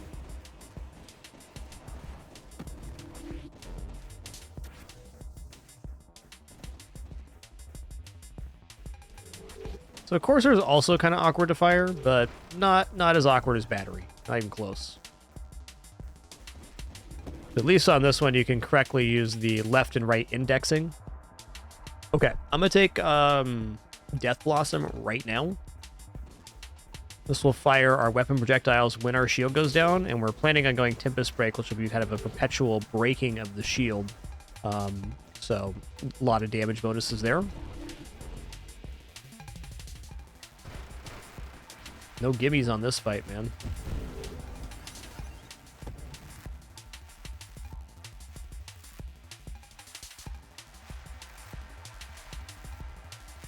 Okay, the sooner I can get into Warp Strike on Courser, the better. Yeah, there's Death Blossom popping off. Looks pretty cool, man.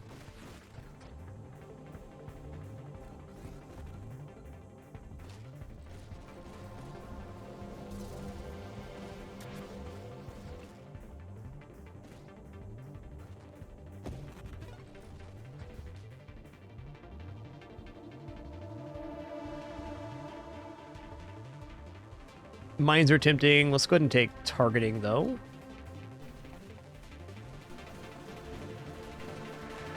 Targeting is a very big help.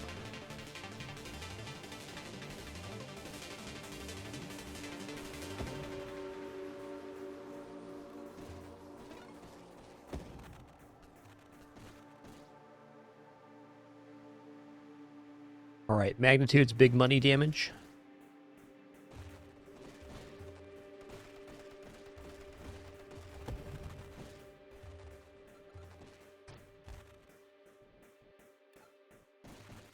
Darts scale damage directly with size. Well, the duration of the dart is the size. So getting things like payload means when darts hit an enemy, they're staying in them longer, dealing more damage.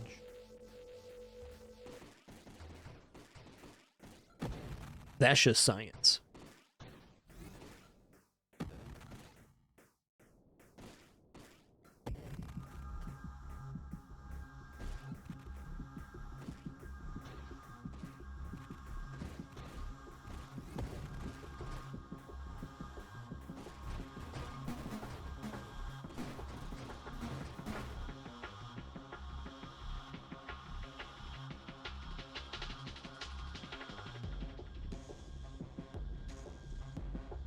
We're going to take velocity because it's part of the warp strike mod. Definitely not the best mod on that page, but it works towards our overall goal. This one too.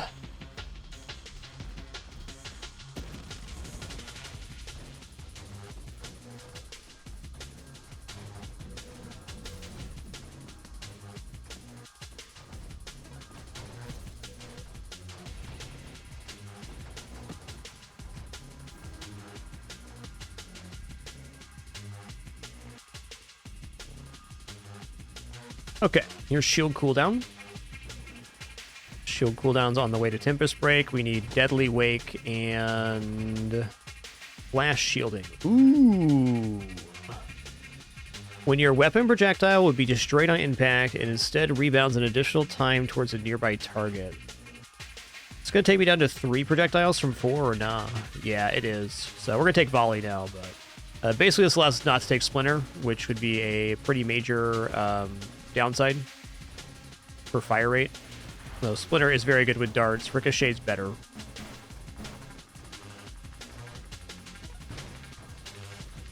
Well, maybe not better. I can use Ricochet and Splinter to pretty good effect, too. Alright, this build is definitely going to go into Essence Sap. No question about it. This will not be a tanky build. Since we're on Ricochet, this extra homing does get pretty good. Let's go Terminate, though. Terminate executes any enemy at 12% health or less, and that scales as the game does, so enemies have an insane amount of health in the late game.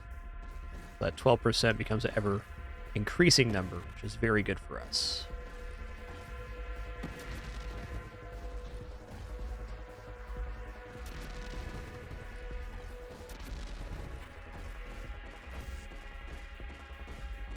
Whoa! Shielder came out of nowhere.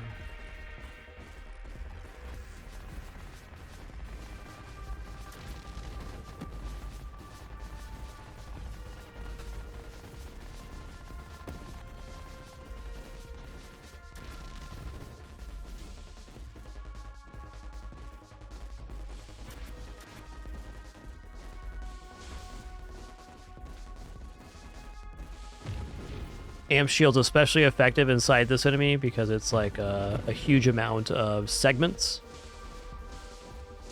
We're getting a lot of damage bonus for being inside here. Nice.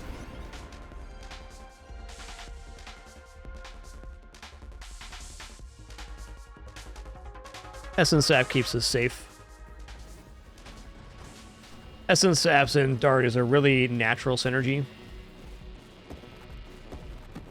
Because darts are stuck in enemies, so they're dealing continual damage, and then Essence Sap regenerates based on damage. You have one of the most constant sources of damage available in Nova Drift.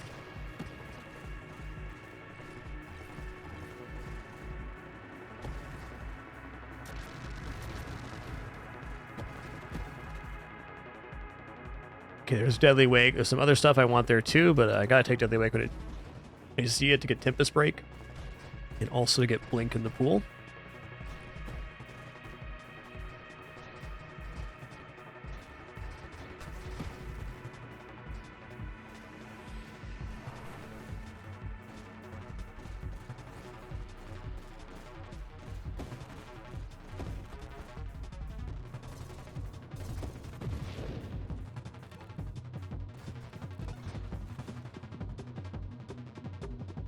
Yeah, Mine Specialist. Like, loaded mines is definitely where this is going. We just haven't taken them yet. I guess we're only level 17. We're doing pretty good right now. I was thinking we were more like close to 30, but we're definitely not. A lot of levels left in this this run. Okay, Weapon Mastery is simply correct for any build that uses weapons. It's good stats for pretty much every weapon and weapon statistic in the game. Oh.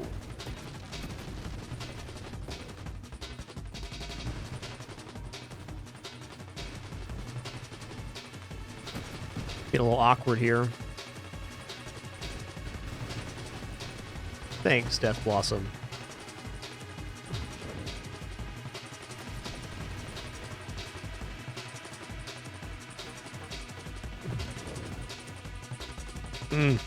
Gotta have it.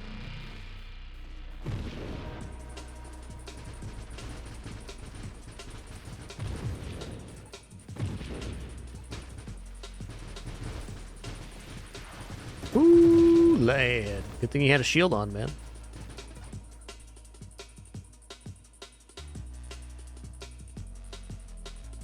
Okay, fine. I'm gonna take Guidance. There's a little lower fire rate, but we'll have way more projectiles land. Especially when we start getting loaded mines and stuff going on.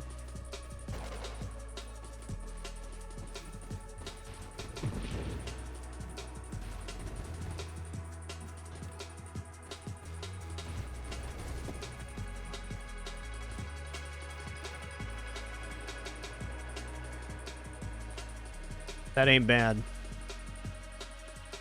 Well, Blast Shielding puts Tempest Break in the pool. Here we go.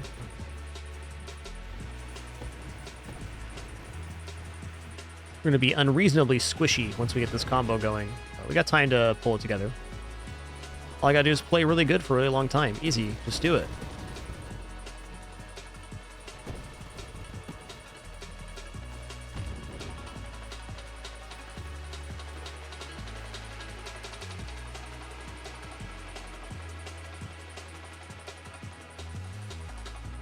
Okay, fire rate's good.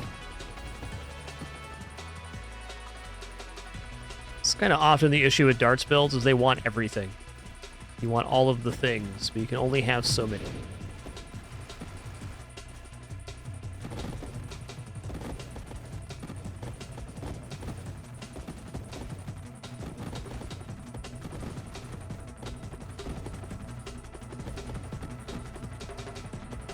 Guidance really helped out.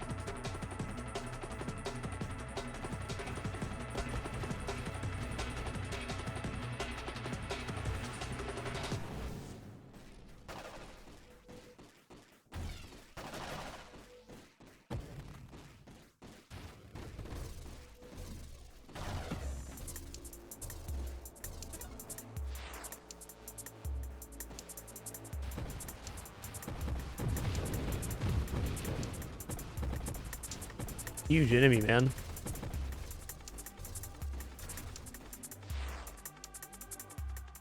Okay, I'm going to grab the extra projectiles here. It does diminish the quality of the projectiles a little bit, but darts also scale off of the amount of darts stuck in enemies, so we're gaining percentages of damage. Actually kind of a reason not to take Ricochet, but I wanted to see it in action. It's been pretty good.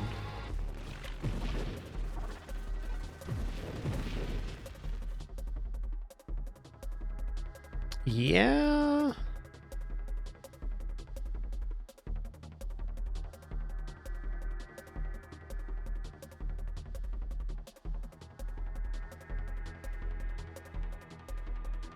I'm going to take Discharge. It puts us in a weird spot, but if we can get Infusion going on with Tempest Break, we've kind of reached critical mass. The downside is right now we essentially don't have a shield. It's going to be going up and then coming down continually, because discharge can break the shield where infusion does not.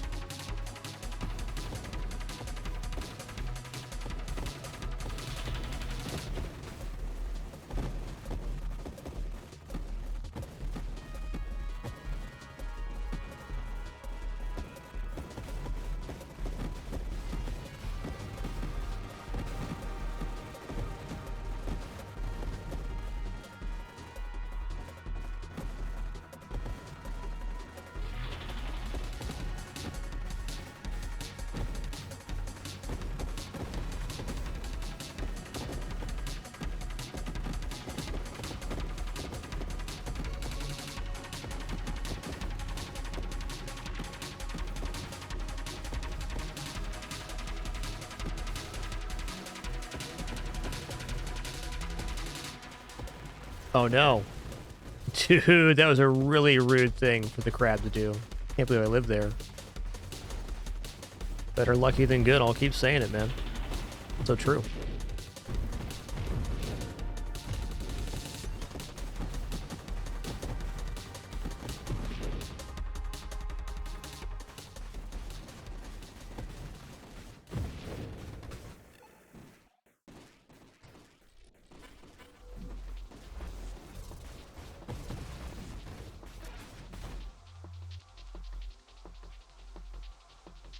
Don't really care about reduction here. Okay, let's get mines going finally. Just adding loaded mines in here increase our power level by probably 40%.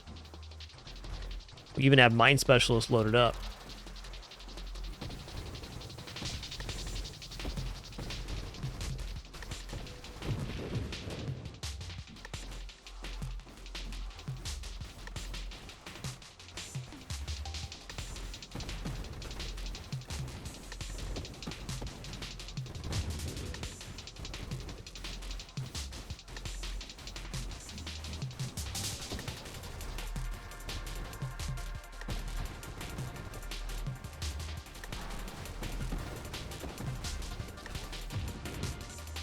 Oh, can I really afford triple twin strike here? I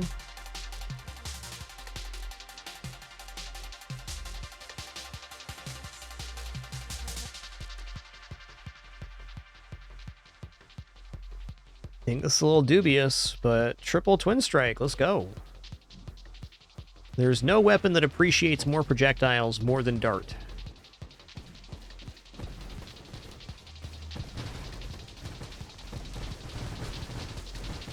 Oh my god, that Death Blossom is so good.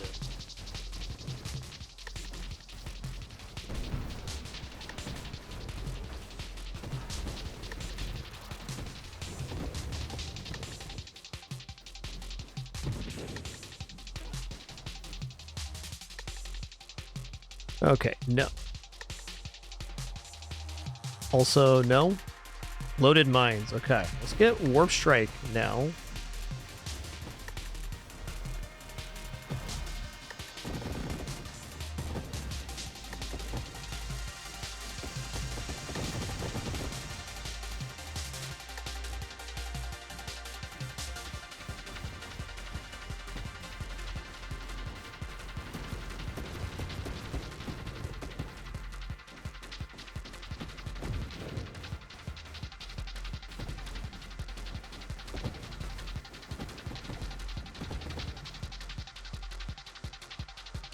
Yeah.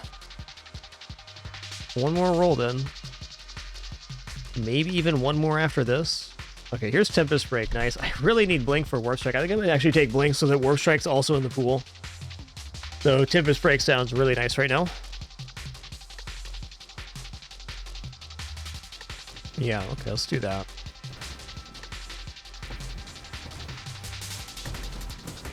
Definitely worried about not having that mobility at the moment I need it, which could happen anytime. When you need to blink, you need to blink.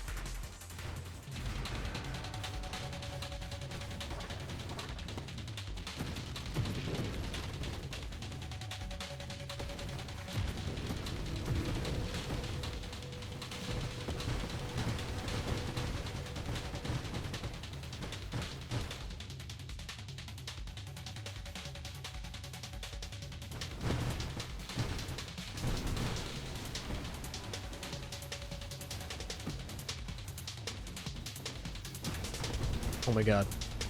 Like right there. Need to blink.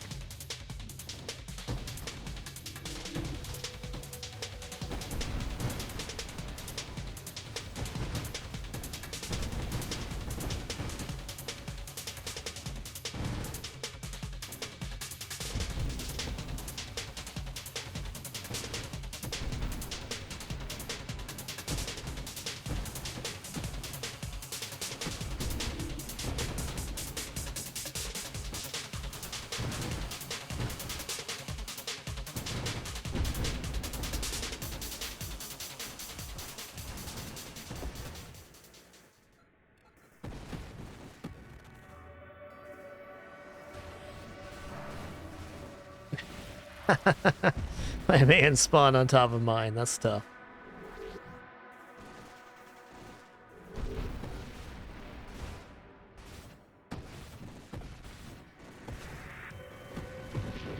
Hey, what's good, T-Pixel?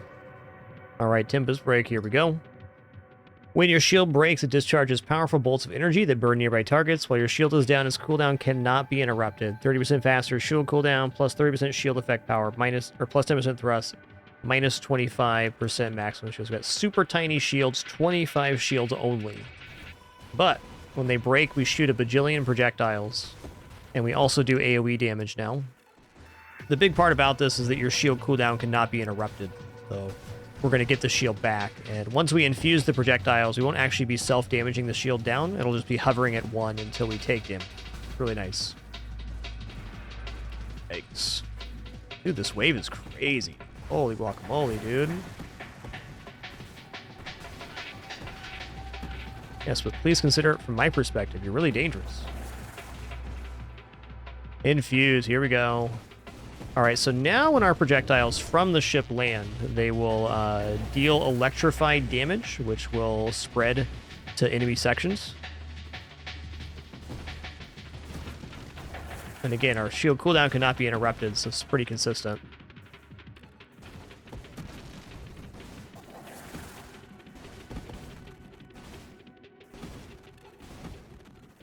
Not the nastiest infusing damage, but it's something. More AoE for us. One cool thing too is that the ricochets and splinters, if we end up taking that, can also cause lightning chains.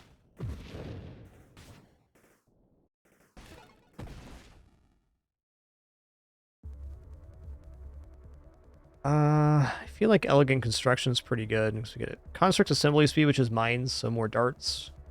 And then also self-destruction is something we want. I just realized we're not even in the Candescence pool. I just feel like our damage is a little bit low, and that's why.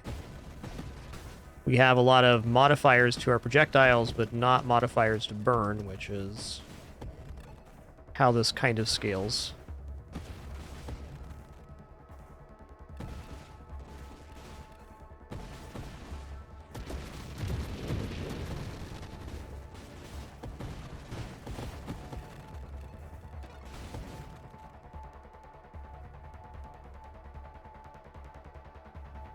I'm rolling. And give me some of these super mods that are missing, man.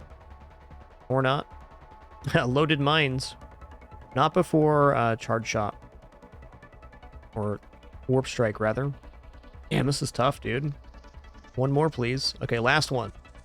One last roll. I can't believe it's not giving me the super mods that are in here. Okay, well, plenty of stuff left that we want to take, so we'll just start doing that. Now that we've squandered all of our rerolls looking for the thing we want.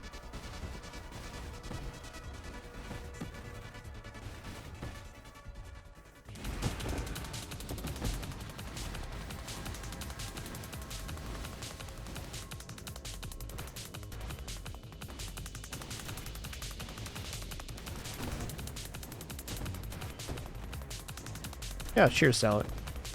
That's what we do. We explain things the best we can.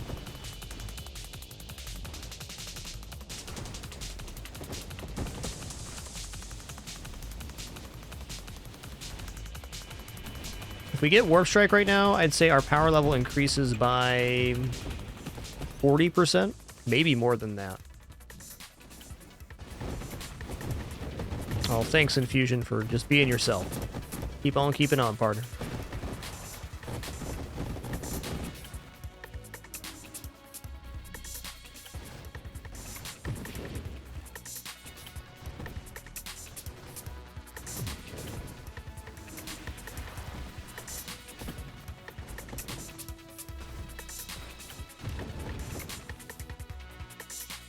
Bless, man.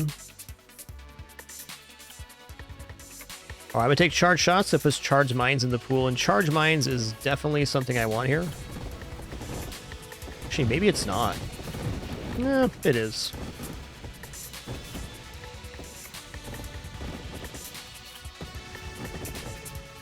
Yeah, this game has a lot of PoE inspiration. The dev has said so himself. It's a game that he likes playing a lot and inspired a lot of the builds and mods from this game. Or level up rewards, rather.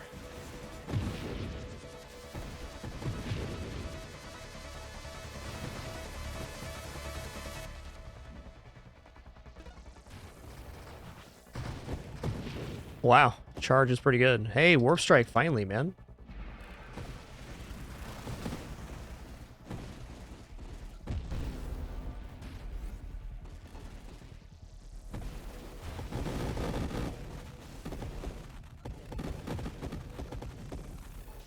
Oh, charge darts are kind of a jam here.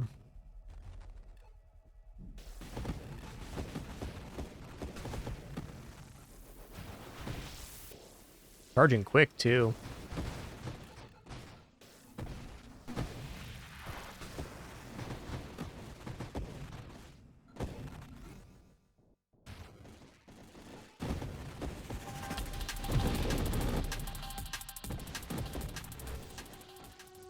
Boy, I am currently not confident in defeating Star Eater. This gives me a level. Maybe I can get a pick here. It'll help. 2 re-rolls. That's not helpful. Yeah, okay. Candescent's a lot of damage right now. And I'm going to turn off auto-firing just for the moment so I can just kind of spam the fire button. Yeah, I bet darts perform adequately on this boss. Yeah, projectiles pass over the edge with Warp Strike, but you lose half of your targeting capability on projectiles. You got it, though. Oh yeah, it's a sweet build.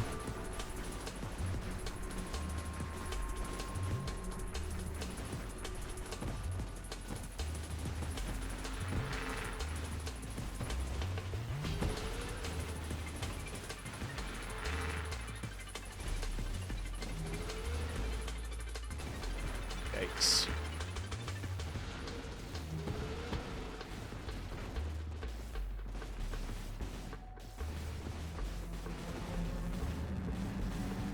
Yeah, there's that downside of the screen wrapping stuff, too. I think that's honestly pretty minimal. Oh, I did that to myself. Mispositioned. Well, to be fair, that build was... It was weird. I think that actually Infusion's not worth it on darts.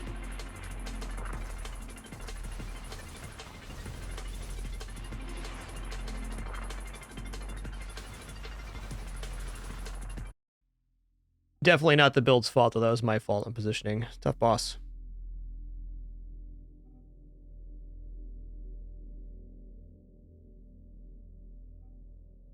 All right, y'all. Our Wednesday stream has one more stop. That's going to be a Spelunky 2 daily. Let's head on in.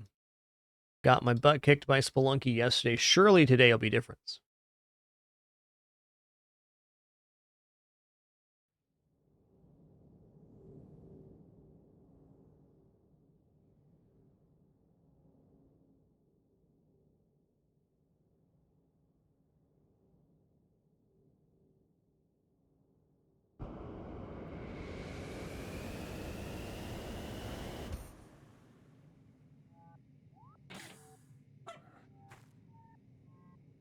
I'll swap my title real quick and we'll be in there.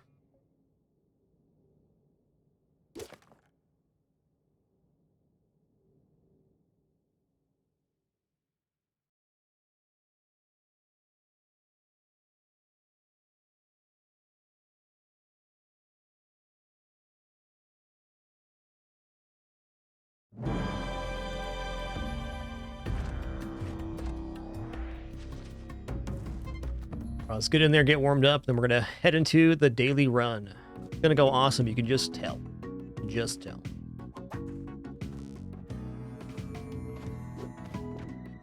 Penguin in the home. Penguin to the moon, please, sir. Put the penguin down, please, sir. Penguin to the moon. There we go. Penguin 180, turn around, chair, sit down. There's the chair. Got him. Yo, Keltai, thanks for 111 months. 111. Here we go. It's daily time.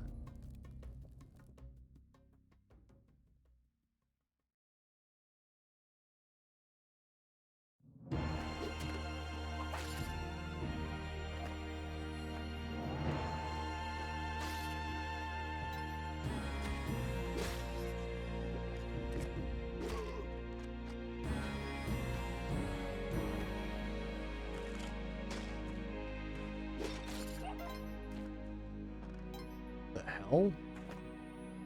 Okay. Well, we can get out of here, so let's go in.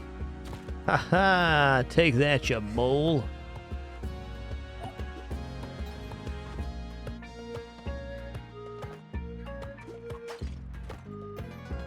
All right, auspicious start here. We got the puppers, we got the ghost urn. We didn't take any damage in 1-1. I've been getting just hammered in 1-1 lately.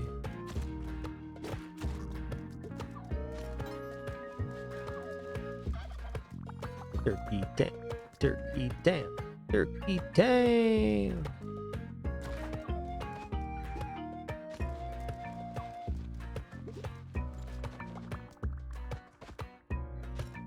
Be back for that in a sec. Turkey pouch.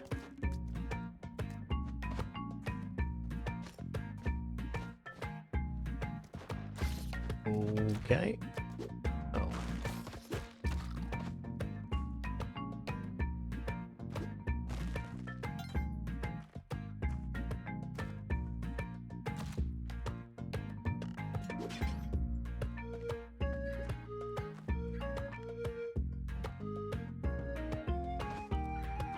Right here. Ooh, present. Okay. Could be anything.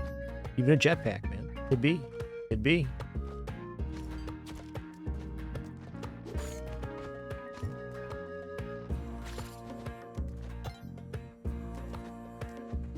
Well, I think for starters, we just want the bombs.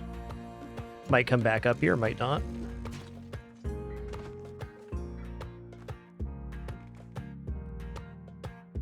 Turkey Town kind of has to be bottom left here. Yeah.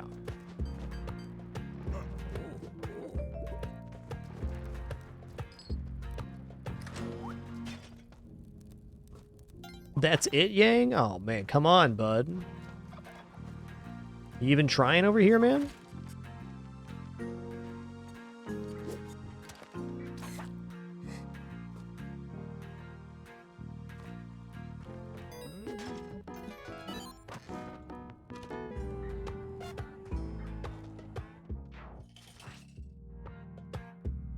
Okay, well, I already seen that. All right, then. Don't really want to mess around with teleporter, but it does have some values.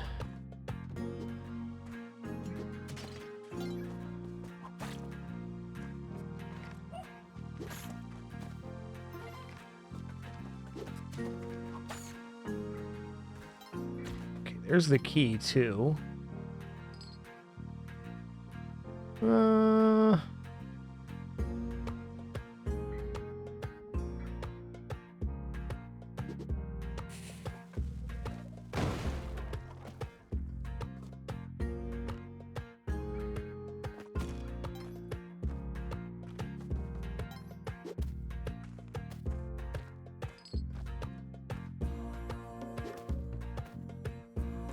Heck.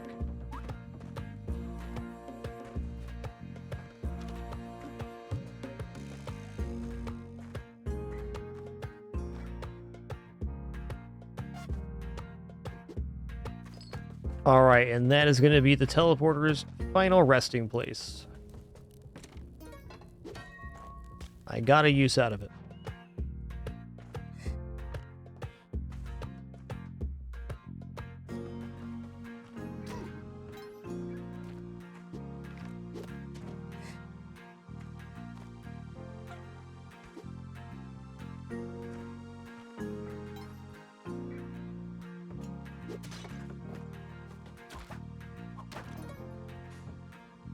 Oh, it's a backlit area right there. Oh, hell yeah.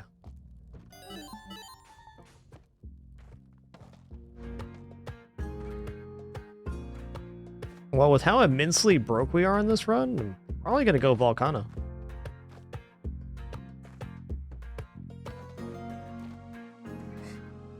If we have a really good financial 1-4 here, I can consider Jungle. Yo, Eric here, thanks so much for 15 months. Appreciate you. Thanks for resubbing with Prime. We say a huge and sincere thank you to everybody that supports this channel. In whatever way you do, keeping us full-time and no frills in our 12th year right now. That's right, no pop-ups, alert, or sponsored gameplay. Unbelievable. Truly the most blessed format on the entire site, if you ask me. And all I had to do to have it was make a bunch less money. It was easy. Nice. It's worth it. It's worth it.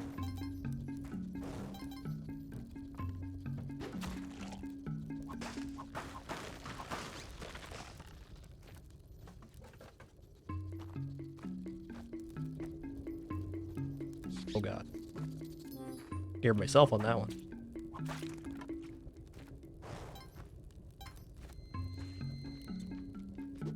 Bloop.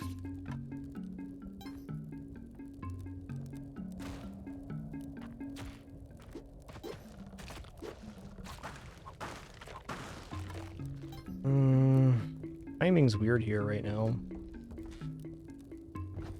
I don't know. I really kind of want to go jungle. I'm gonna try it.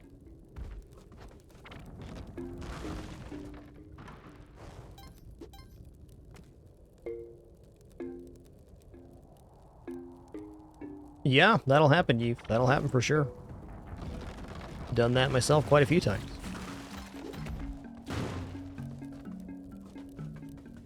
Do do do do do do do do. All right, listen here, Poochie. You cutie patootie, get over here. This level is robust. Still got a minute here. We're making decent enough time.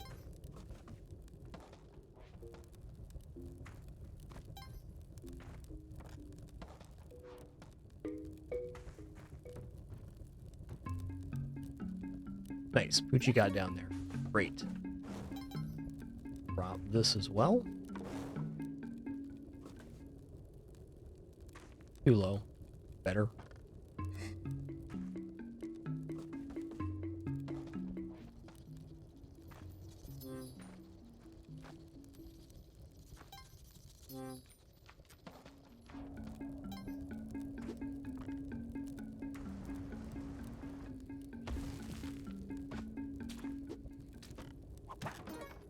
Nice.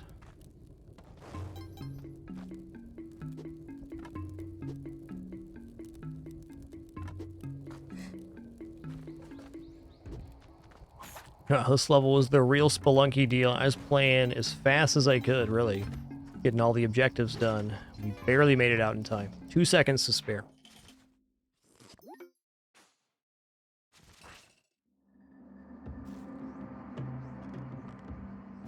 Would I rather have a torch or a puppers? Puppers.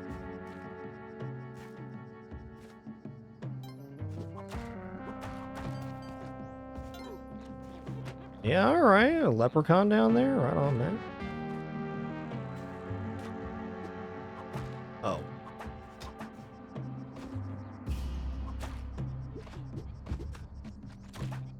Oh no. Stop that. Sir. Stop it.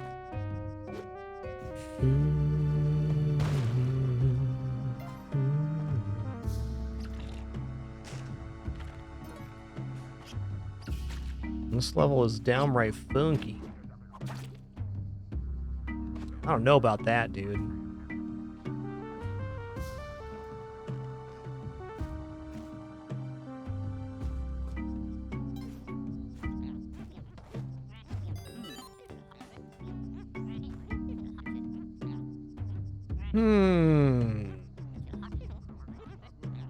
You know, if I buy a turkey,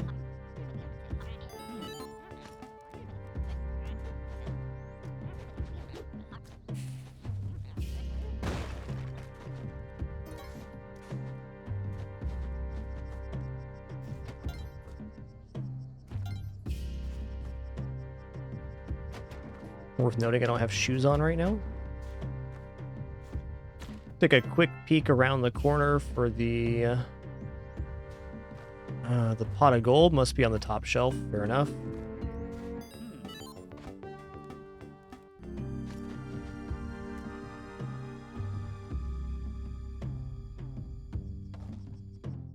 Yo, Dresmat, thanks for 64 months. Appreciate that 5+ years. Thank you.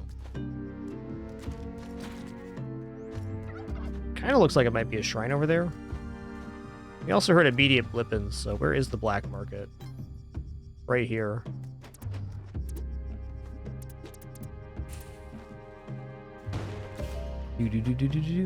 See what's back here. Really can't afford the Hajit, so I'm hoping that there's going to be some other stuff in here. Like a jetpack. Or a bajillion scarabs, that's fine too.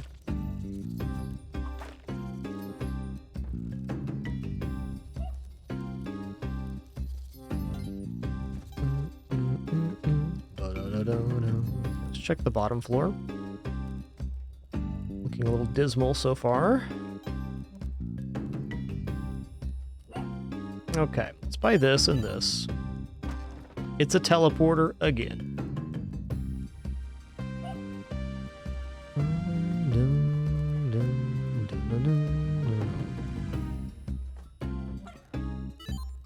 Alright, the goal is to come back through the black market. We gotta collect this other stuff first.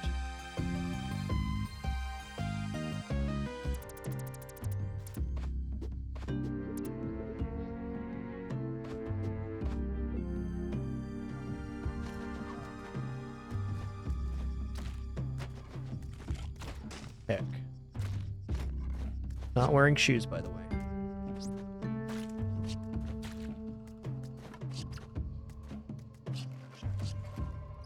Huh.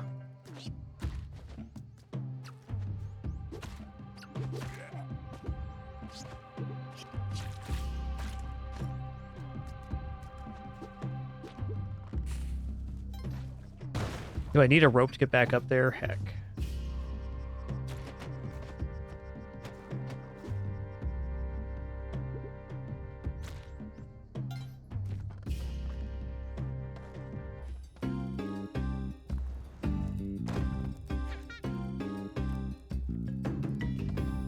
Oh, it's rather a bust on the money there.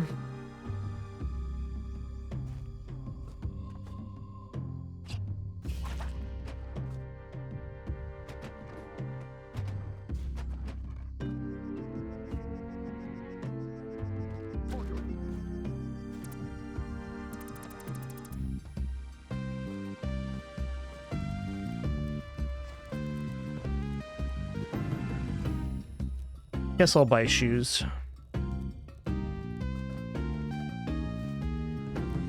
And bombs and a couple ropes. Cool beans. A little bit uncommon for the black market to be on the first level. Can be on any though, or the second level. Never 2-1. It can be on 2-2, 2-3, or 2-4. Wow. The spider's doing all right. Sorry about that, but it's the only way.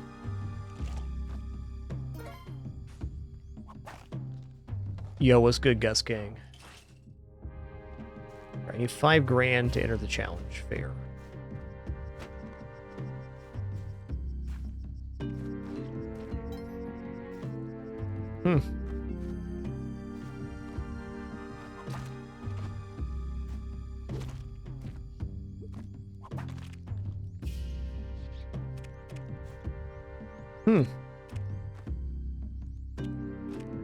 Yikes. I guess I have more ropes now, which is good.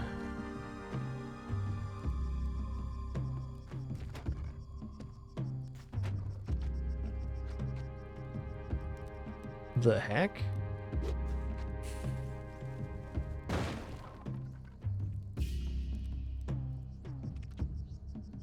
Might be like the least profitable jungle of all time.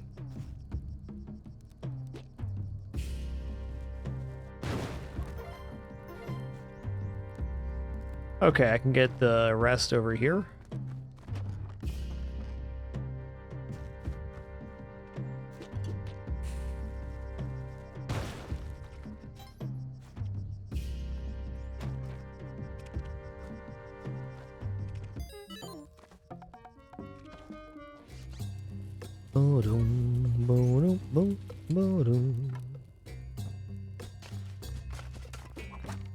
Yo, welcome back, Onion Viking. Okay, item right there, bow right here, loads of cash in the walls. Let's get the bow, then we'll get the item, then we're gonna start digging out cash, because it's been a really difficult cash run so far. Like, I've been very thorough. We barely afforded Hajit and other stuff. Boom, boom, boom. Boom, boom, boom, boom. Ropes.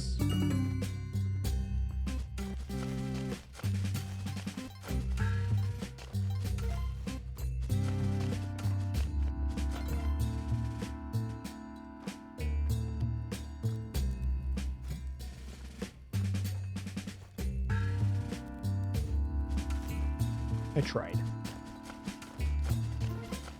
Gonna have to do... We basically have enough for the next challenge area. We're just gonna have to be good enough.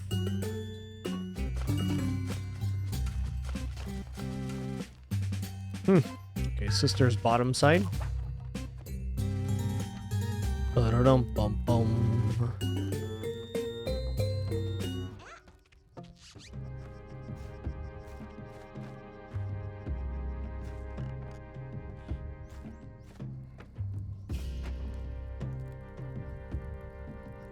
I think I'm gonna bomb in here.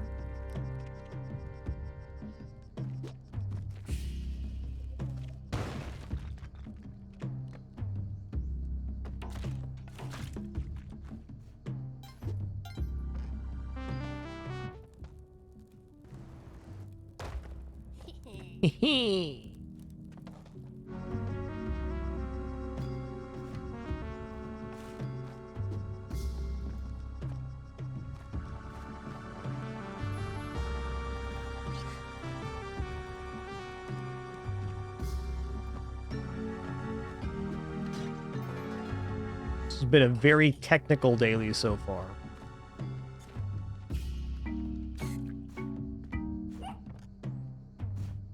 Boom, boom, boom, boom, boom, boom.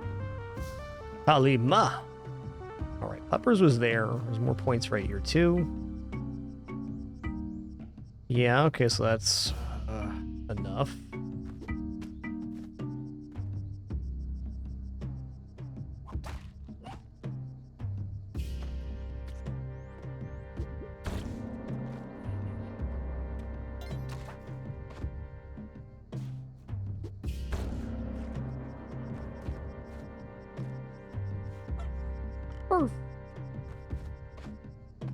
It's over here.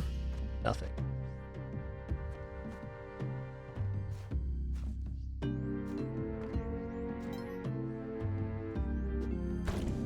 Oh, nice. Okay, there is a witch doctor over here, so if I did get through there, I could bring them back to the shrine with ropes.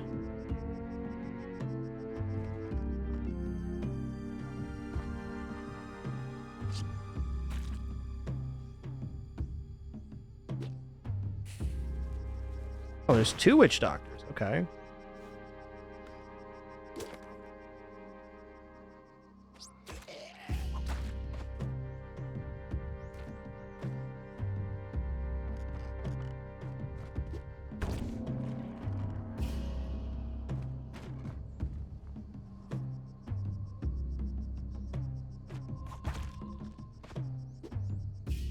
Yeah, I could bring it back to the shrine live, but it's a huge risk I don't need to take. We're going to get Kapala here regardless. Alright, looking great. Kapala Git. Also, Yellow Cape Git is awesome. Love it.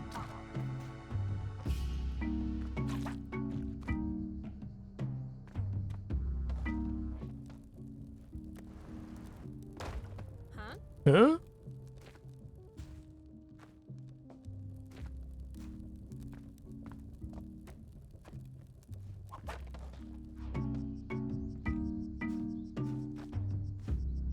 All right, that was the jungle. They give us a shrine on the last level. Feels nice.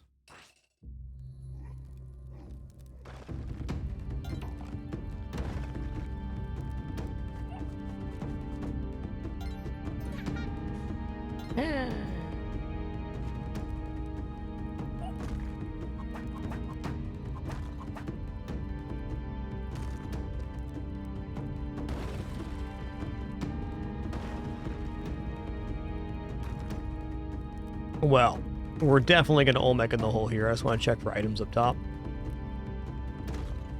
There are no items up top. Fair.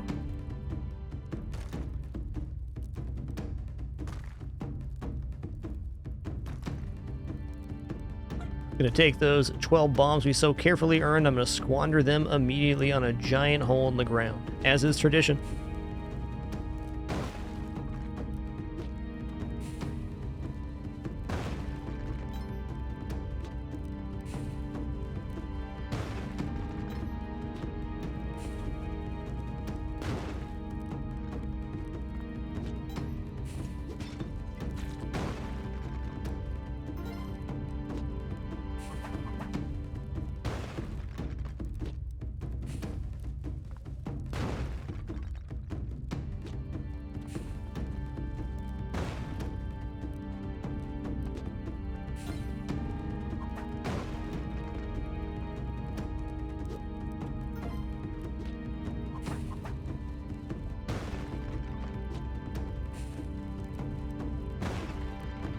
Olmec's just up there waiting for the three-phase battle to start. Just you wait, bud. Just you wait.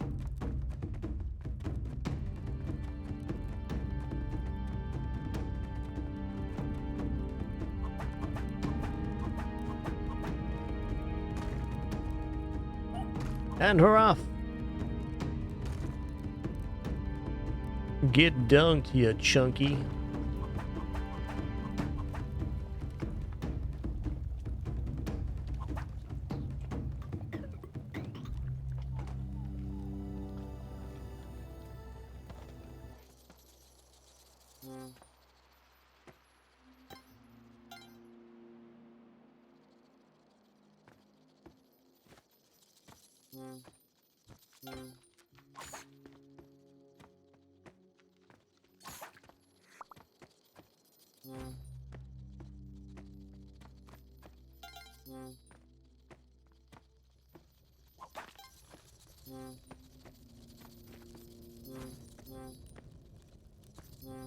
Wow, we really made a financial recovery here.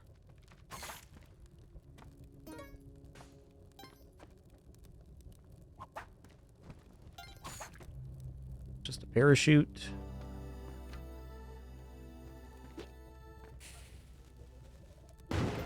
Do do do do do do do.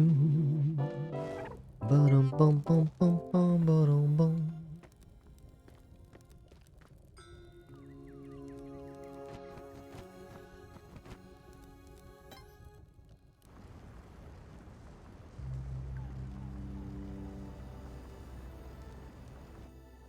Bloop. Alright, here we go. Ka-chang!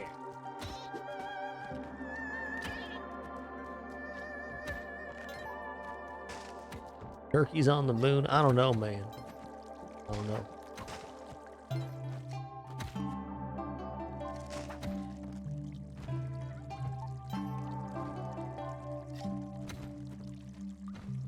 Like, every one of my cats having a meltdown today. I don't know what's going on.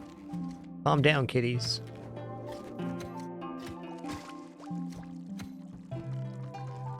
I mean, we're here.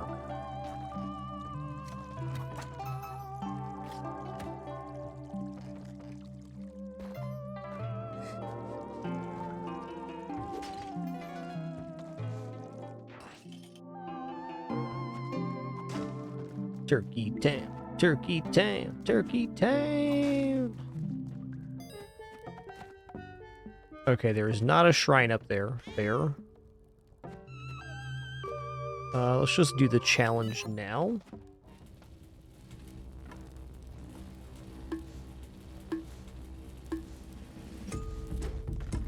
Swing and a miss.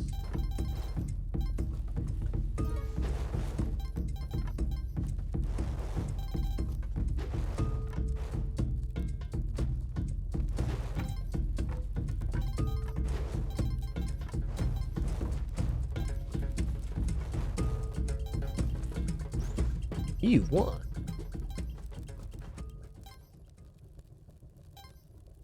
Oh wait, Madam Tusk was not on 4-1. So that means she's gonna be on 4-3, which puts us in a time pinch. That's alright. Take that, fiend.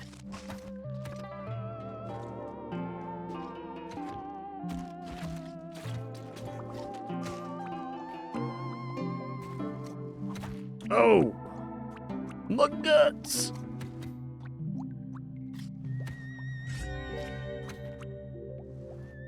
Okay, we're gonna clone the president. It's gonna take a little bit of setup here.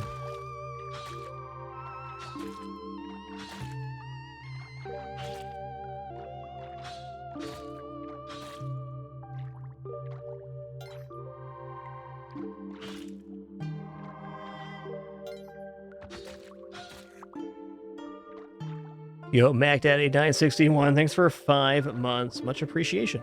Thank you. Get down here, you oversized turkey. He's helping. Alright, step 1. Clone the presents. Clone the presents. This will be the cloning station. Oh.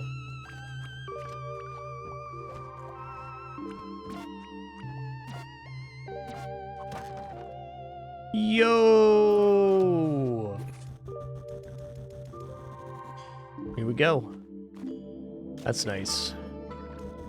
That is the best possible thing that can happen when you clone the Humphead present. You get a jetpack.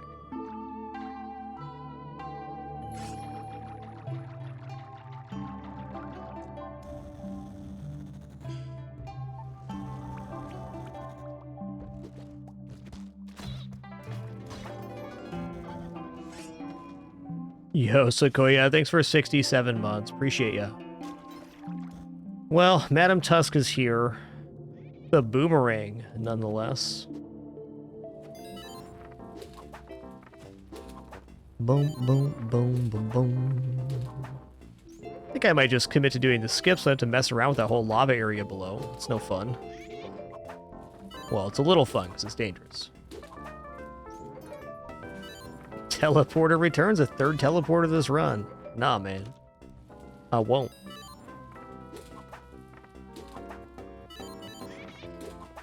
Well, cool to see we weren't getting bailed out with the jetpack here, so.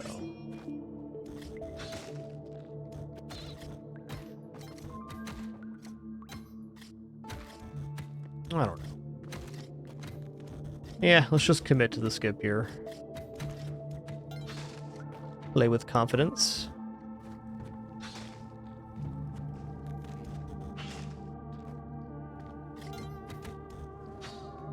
Unbelievable, this crab.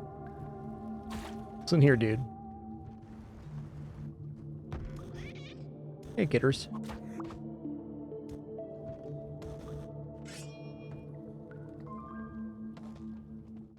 Ooh, time to take the hoodie off. It's getting hot down here.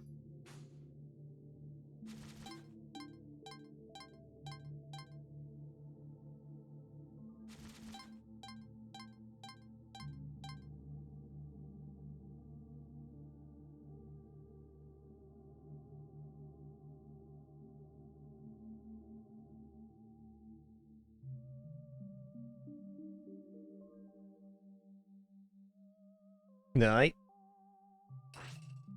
Yo, Sequoia, thanks for 67 months. Appreciate that. It's a little bundle of fun over there.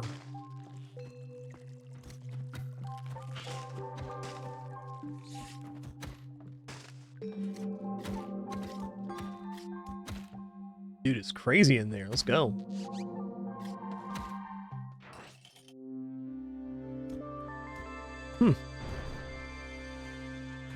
So I can go around.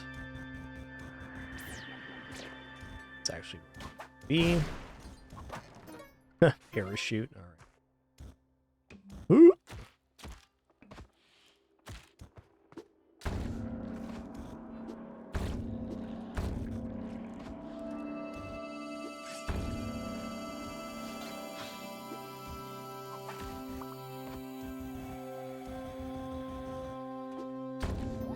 Awesome.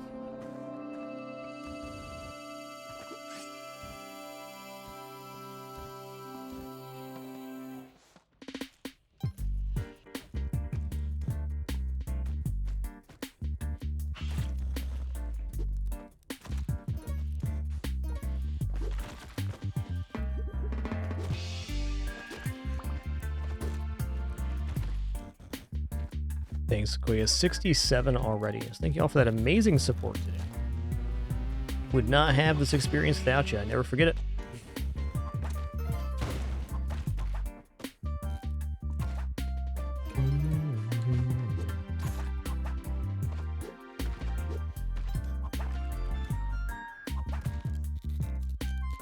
Bit of a weak haul. We went through the process to gather it, so let's finish the job. What was that? That was me moving while I was whipping.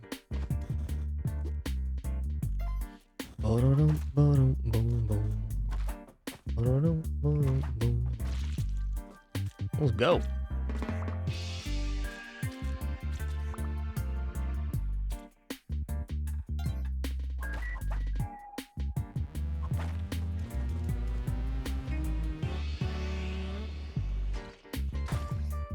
You've been squashed.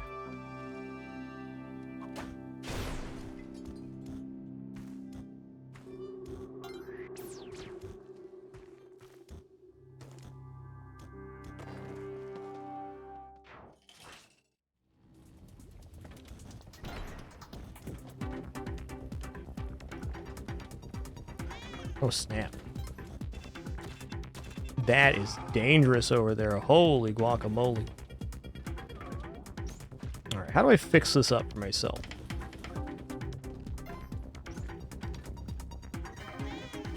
That wasn't it. Oh, is the lava going now? Uh-oh. Spaghettis. All right, we're going to be using some bombs then. Oh, I can just go around. All right, then. This is a really peculiar layout. Almost never are you allowed to go around like this. Oh, because that wasn't even the correct way. I get it now.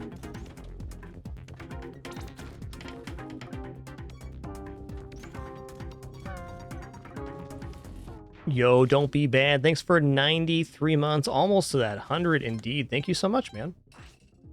7 more for that 100 club. It's a really bad place to have your store, man. Turkey.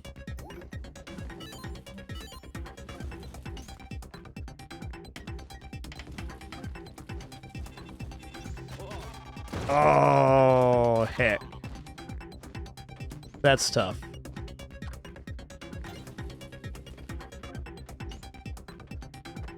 Let's try grabbing a random Ushabti here. Why not? We'll go for Smiling Wood Vortex. Yo, don't be bad. Thank you so much for that 5 gift sub package. Really appreciate your generosity today and all the other times too. Thank you.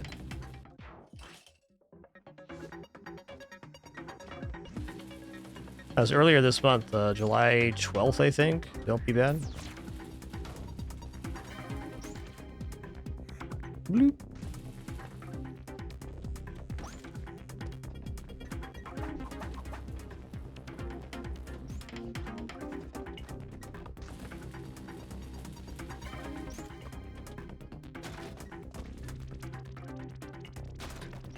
We can do it without a shotgun here.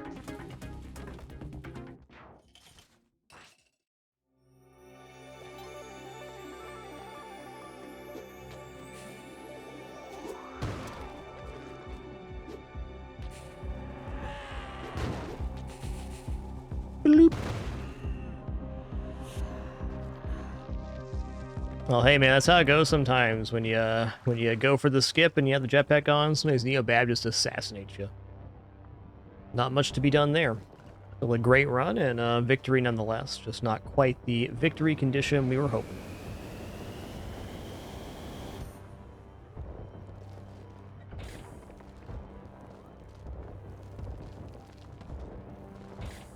Yo, Frockley, thanks for 129 consecutive months. 129.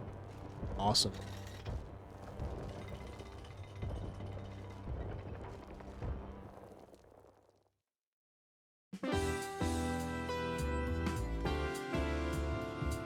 Oh, 144, I think. Don't be bad. Several people in the 140s.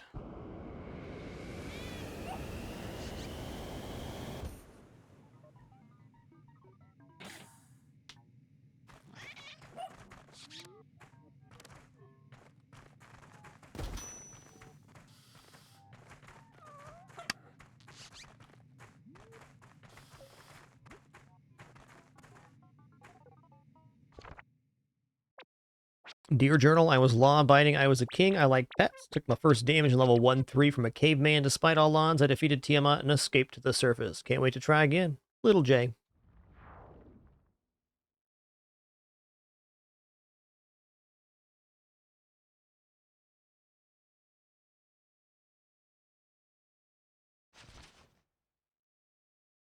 Yeah, not our normal door we walk through.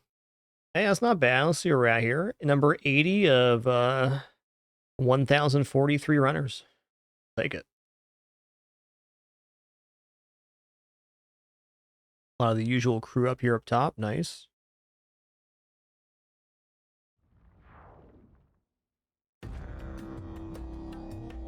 All right, we've been going for 6 hours, 40 minutes. We're not quite done yet. We're going to wind down. I'm going to do some chess study here, so I can do when I got off stream anyways. So you guys can join me for that or not. That's cool.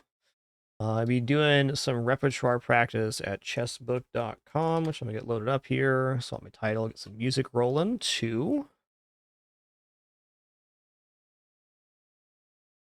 Give me just a sec here. The screen will only be black for a moment.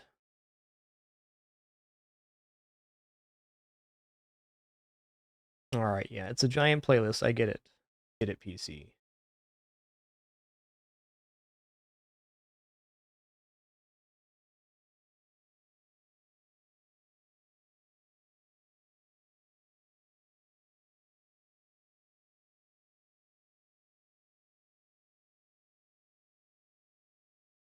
Have a good one. Don't be bad.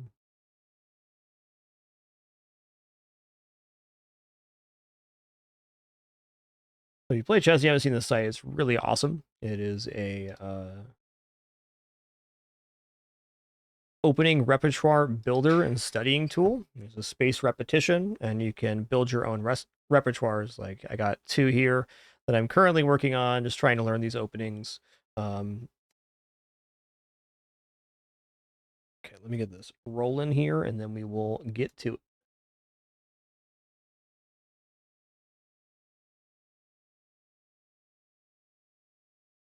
This is really great for beginner players too, this site. I'm not a beginner, but I think it's a really excellent tool for players of all levels. Beats off, shuffles on. All right, so I got 211 moves due here. Most of them are on my King's Indian perk defense. Perk defense is kind of like a dubious opening overall, but I enjoy it. I was trying to play in a way that's a little more consistent. Is black. I know quite a few openings is black and white, but the King's Indian and perk have this kind of overlap where you play D6 and then G6.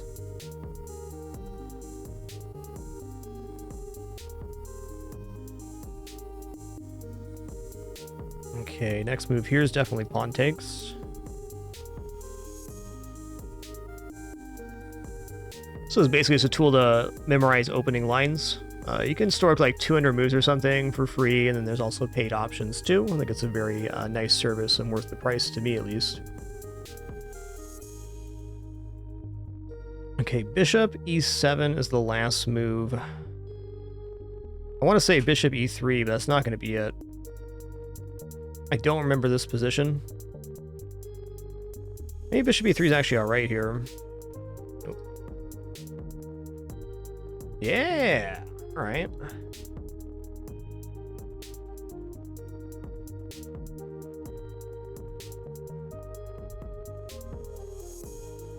Okay, this one's going to be takes D takes C and then E takes D, leaving them with an Isolani pawn.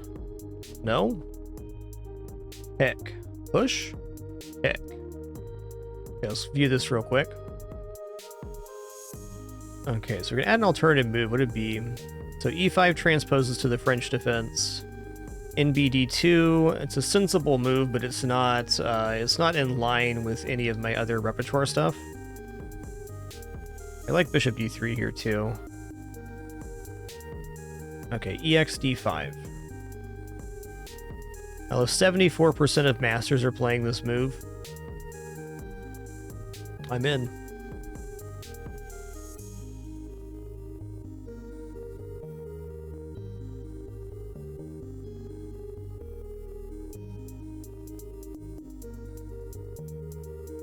Bless. Is queen e2? I haven't done this line in forever. Okay, bishop b5. I want to see what happens if they take back with the queen. Why is that bad? Oh, I have that in there. Then we go bishop e3. Okay.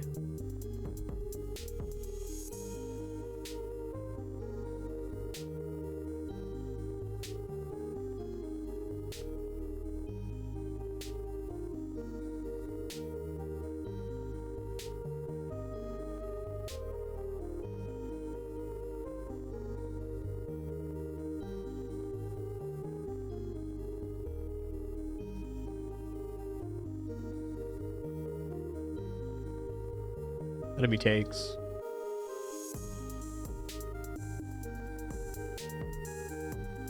Castles.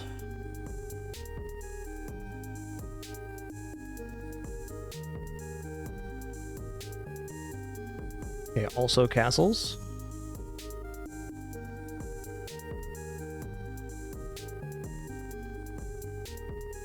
It's got to be bishop e2 here, because if we play, we get a little bungled. Get our pawns doubled. Alright, a6. I think we're just shoving d4 if they play on the side like that. Yep.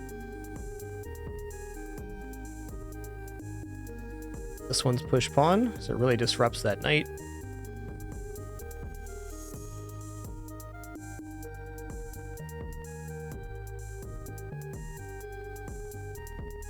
Bishop e3. Yep. Alright, the bishop comes here on the tall variation. We go here. Oh, yeah, the queen d6 Scandi. I think it's still d4 for me.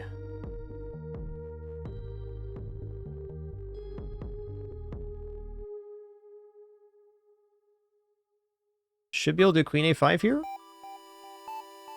No?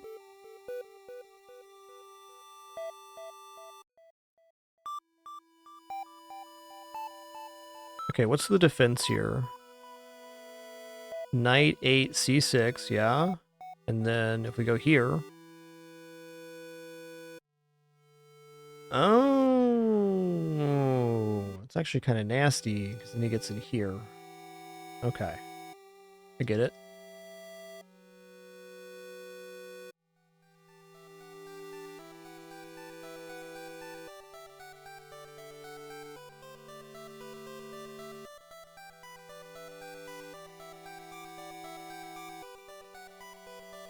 Kick the knight back with the pawn.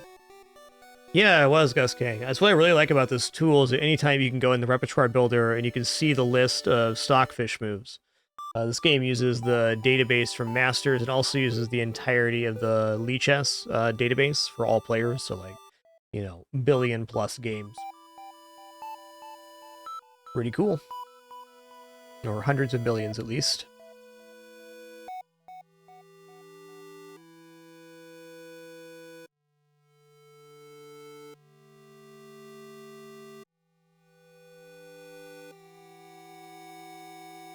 I think it's c4 here.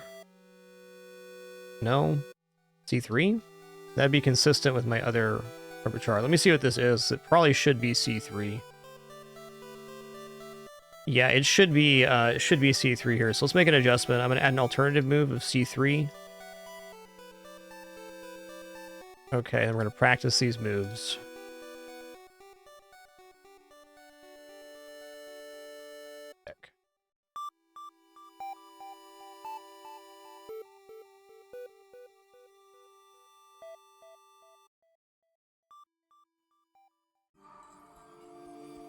All right, you can see we have 2 here, so I'm gonna skip the first practice, and then I'm gonna look at the repertoire builder. I'm gonna remove bishop g5, because this is a move that's very hard for me to remember anyways, and c3 lines up with other lines I'm playing in the exchange French. So we'll remove this one. c3 is not a very flashy move here, but it is stabilizing. And we're already up 2 Tempi at this point, so it gives us a good moment to give one of those back to stabilize our center.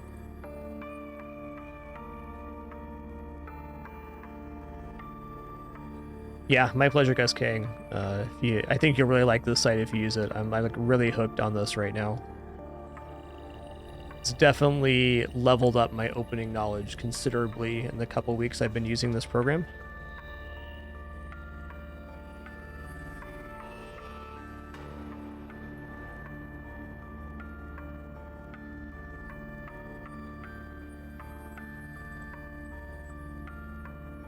I think it's still bishop d3.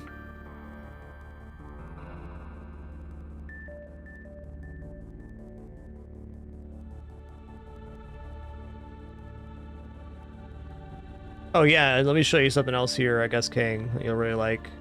So basically, when you start, you just go, you go here to settings, and then you connect your Lichess, chess.com account, or both. You set what your rating is, and then when you make a new repertoire, which we'll just make one here, call it Blitz, whatever.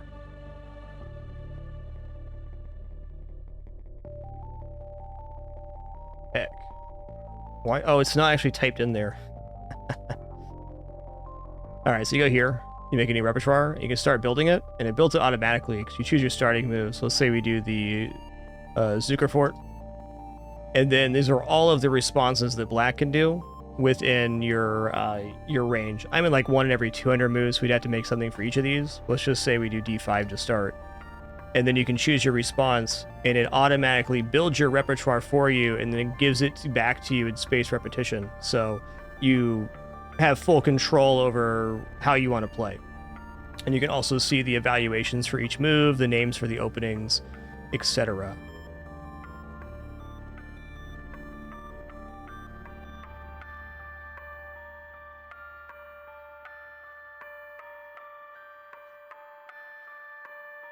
Right, it's building a complete repertoire. So you set cover positions seen in 1 in 150 games, so it'll cover all of the moves that will happen in 150 games. And this goes from your game database and also the Lichess database. So you're training the moves that you would most commonly see in actual play.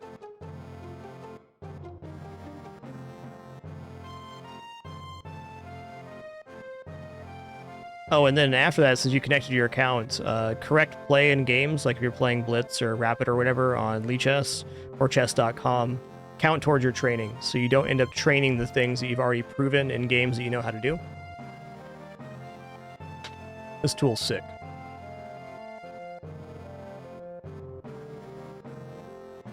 All right, this is the Owens defense, and play bishop d3 on that one, which is a weird move, but put you up like 0.8. Okay, knight d7. We're into that perk business here.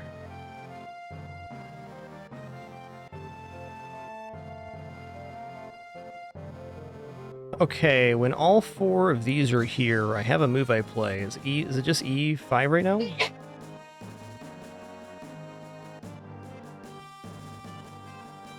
Yeah, it's a lot nicer for Lichess, Gus King. I think chess.com, or they're using the Lichess database here. You can definitely get it other places, though. Is it c5? Okay, when the queen's on f3, I play c5, is how I'm remembering that.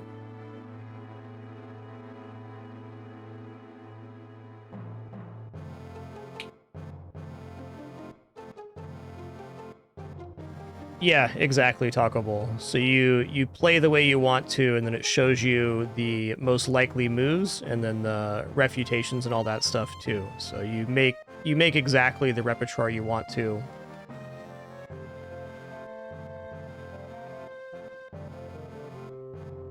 Okay, what's going on here?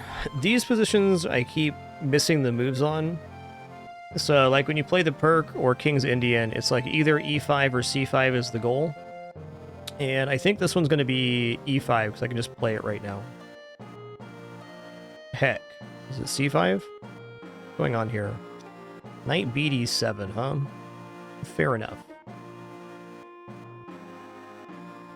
I guess I can remember this by saying if their knights are connected this way, I'll be connected this way.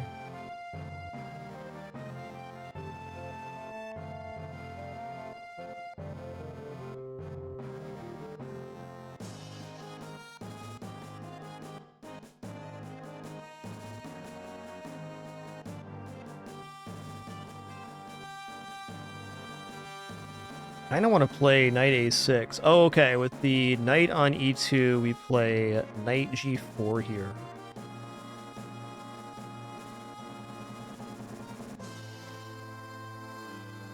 Okay, anytime f3 gets played, I play c6. No, except for this position, which has the 3 pawns. Knight bd7. What's going on here? Knight c6. C5. How much worse is C6 in this situation?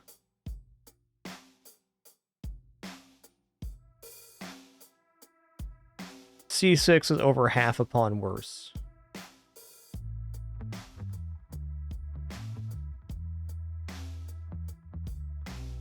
Fair.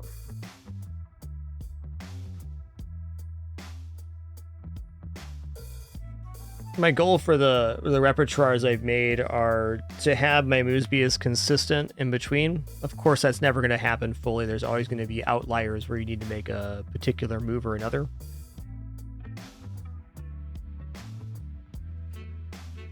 Okay, this is going to be c5, and the reason that is by playing f4, they weaken this diagonal, so playing this gets the queen to b6. Oh, heck. That's okay. I'm pretty new to learning this this repertoire, so missed moves are definitely going to happen.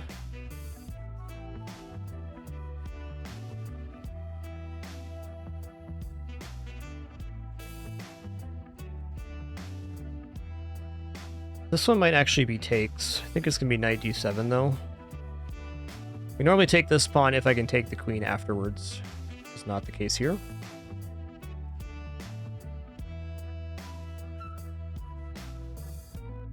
Bishop. Oh, right. We played c6, now we're playing b5. The check defense. Okay, pawn push on the side probably means pawn push over here. Or here. Or here. In most cases, my missed moves are still adequate moves. They're just not technically best or what I put down. This one's bishop f5.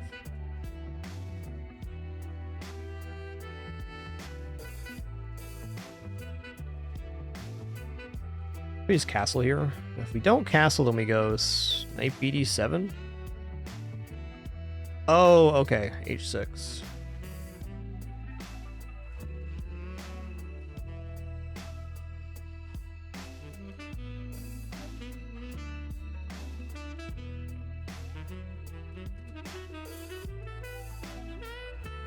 Yeah, I changed this one yesterday.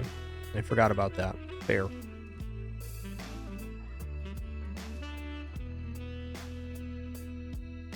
Oh, different move.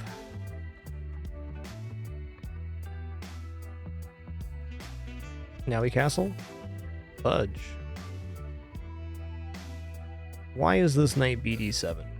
Let me back up and actually look at this real quick. Well, one, it's the best move, but why? I guess it supports pushing on e5 or c5, and does not allow them to defend both. That's sensible. It also stops e5, which is fine. These lines that have the queen on d2 and the bishop on this diagonal are some of the most troublesome for me, not just from a playing standpoint, but there's like a lot of variation in the moves. where a lot of openings is like very slam dunk. You castle, you make a few moves, and it's good, but not this line, which is one of the main lines of the perk. All right, it's gonna be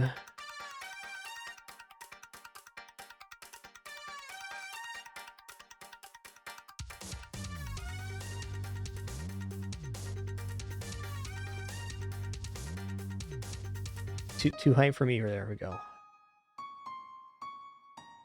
All right, F4. Probably C5 here, but castle first.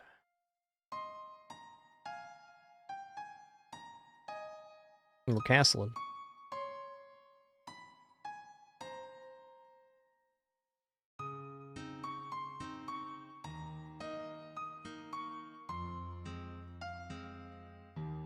This song is from Elegy of the Stars.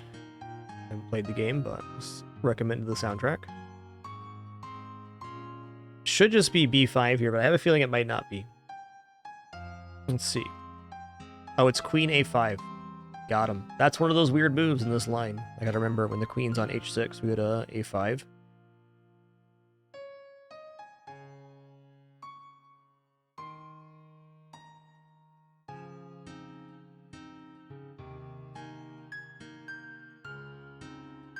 Okay, here we are again. We have the 4 here.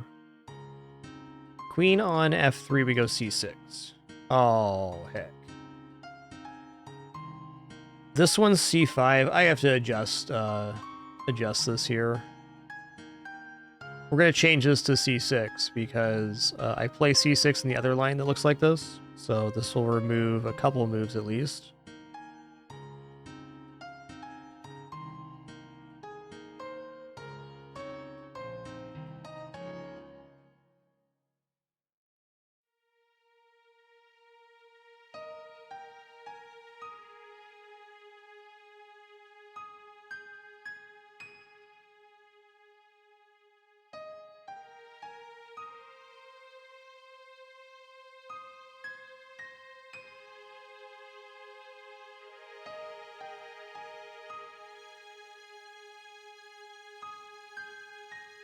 Honestly, it's kind of unlikely we reach this position anyways. But that's okay.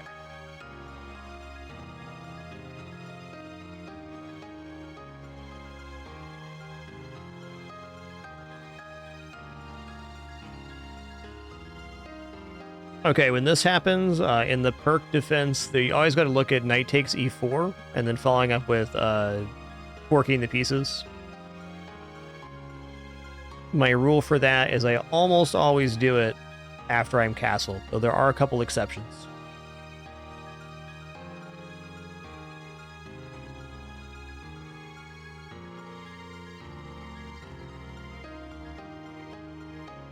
E5 seems sensible.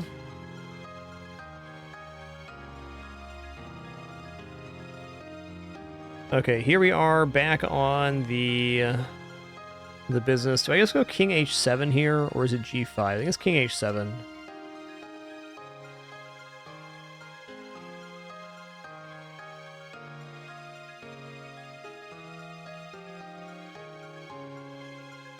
Knight BD2? Yeah.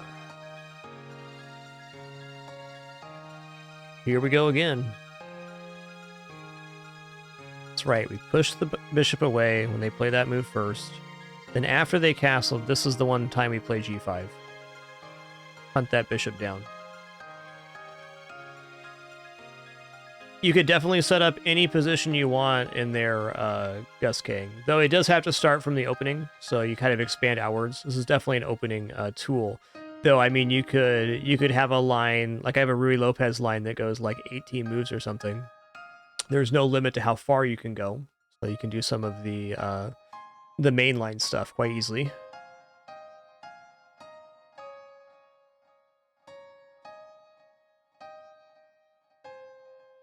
Yeah, I think this is the exception to taking on e4.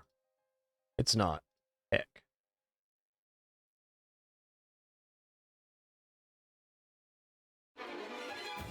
You can also import from studies or any PGN file too.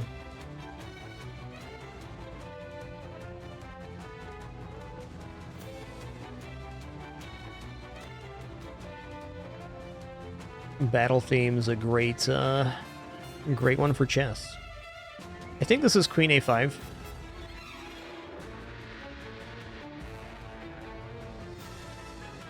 Bless. Knight BD2 or BD7 then. Okay, when the queen goes to H6, we go to A5.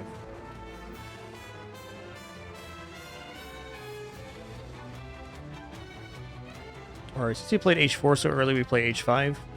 Oh boy. It's happening. What is this move? C5, huh? How bad is H5 here? It's not the worst.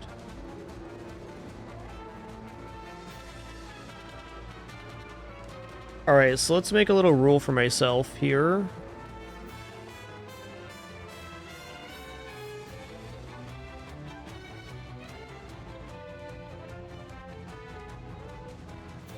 Alright, so here's like a cool learning trick. I'm necessarily not like the fastest chess learner or anything, but one tip I picked up is you can just you just make up like a stupid rule for yourself. You just say something dumb if you can't remember something. Like, so here I'll say 2 knights on a triangle, C5, which doesn't make any sense. But when I get back to this position later for having said 2 knights in a triangle, C5, I'll remember that move. So I got all sorts of little phrases like that I just tell myself. You don't have to say them multiple times, but I find that's really effective for solidifying whatever the position is. If you have a weird move, just figure out something weird to say about the board, and then you don't forget.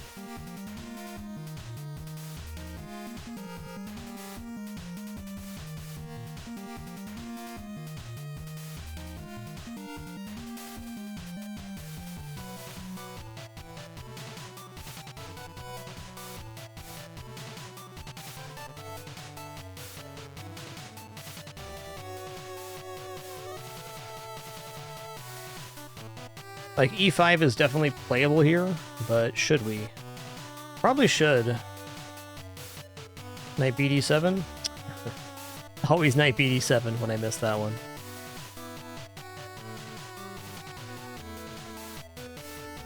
Really? Why are we not playing... Oh, no way. This is wrong. Well, maybe it's not wrong, but it's not consistent with my repertoire.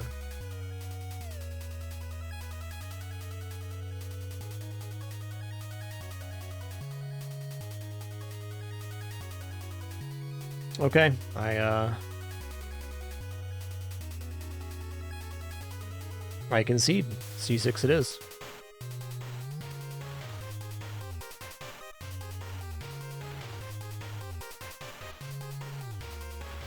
At least we know B5 always follows C6. Okay, so the knights are not in a triangle right now, so we're gonna push H5.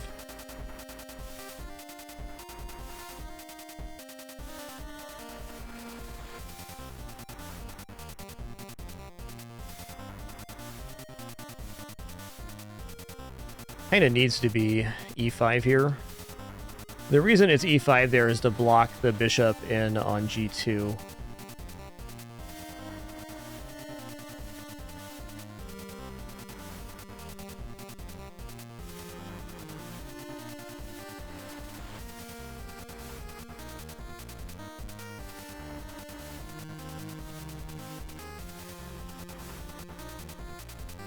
Oh, if I played C6, I always play B5 afterwards, except for this time, apparently. What is this one?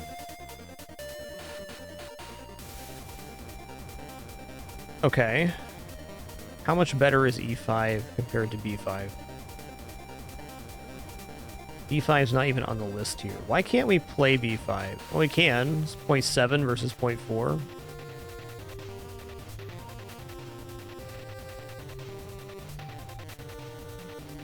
I don't like E5 here. It just doesn't make sense in the grand scheme of my repertoire.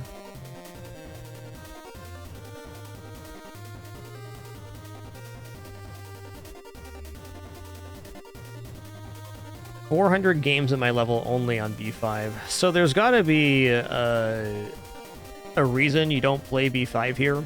I don't know exactly what it is, but probably due to king's safety, because this becomes like pretty soft.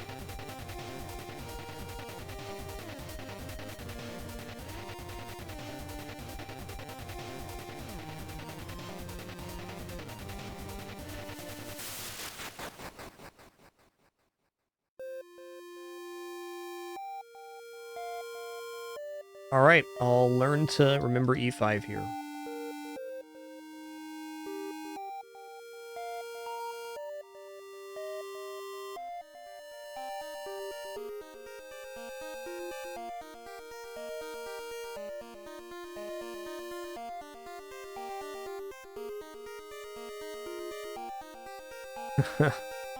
I'm all wrapped up backwards in this. I guess we've been playing h6 here, which makes sense. You know what? Let's convert all of these h6s to c6.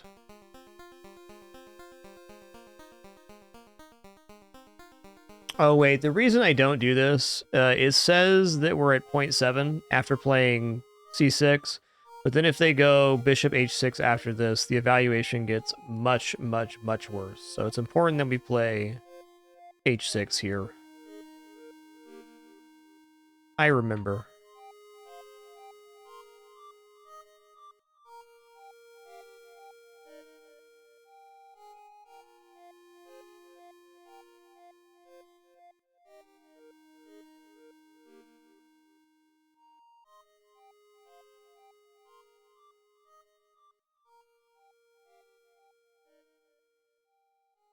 Knight bd7.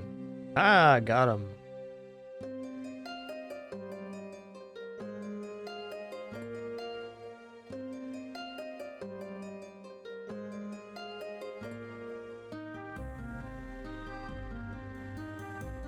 All right, so here we are. Knights on a triangle, c5. Got him.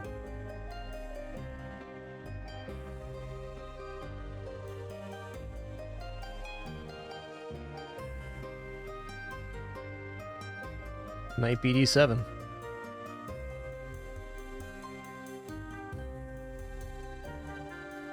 So I guess to figure out if I'm going to play knight bd7 or not, I have to look at the e5 and c5 squares.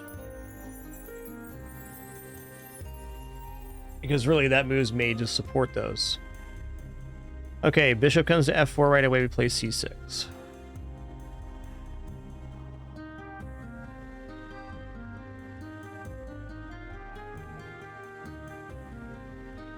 My gut's screaming c5 here, but it's knight bd7.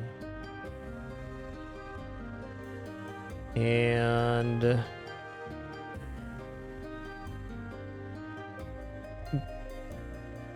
heck. Oh, e5, right. All right, bishop in front of the e-pawn denotes e5.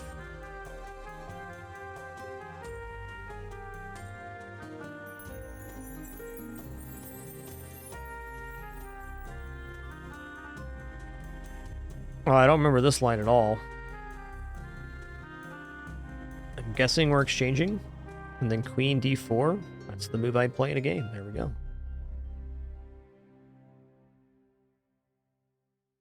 Knight bd7. Knight c6 here. Yikes.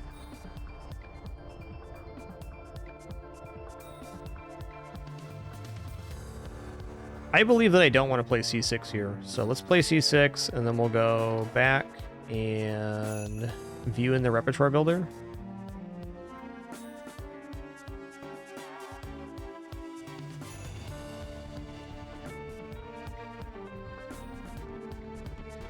Yeah, knight bd7 is quite bad there.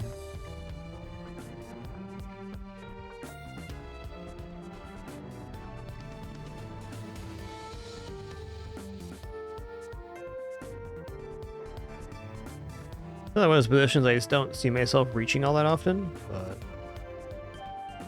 worth thinking about. All right, I'm going to play c6 here.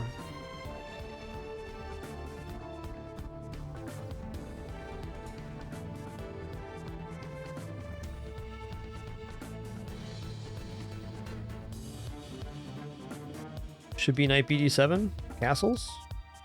Okay. This one, the queen a5 line. Oh. I do not remember adding this one. One's a remnant.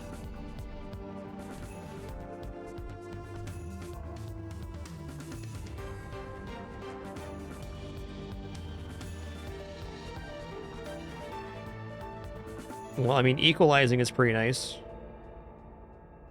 I'm gonna have to learn the rest of this line eventually.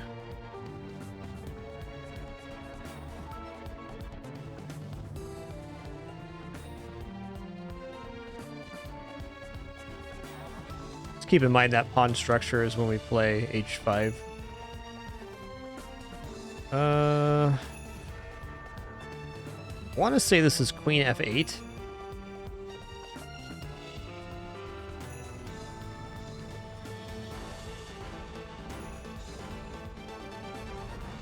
Definitely did not remember that one. All right, this early of h4 is definitely h5.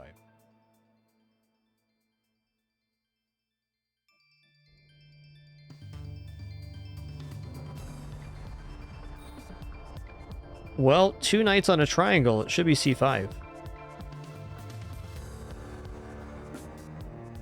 Can I make this that? No, I can't. Okay, so in this position, just looking at it, this one is easy enough to figure out what the move is just by figuring out what you play in a game, because you don't want to allow this push. So moving the knight out of the way emboldens that square with the bishop. Rather than changing that move, I just need to remember that one.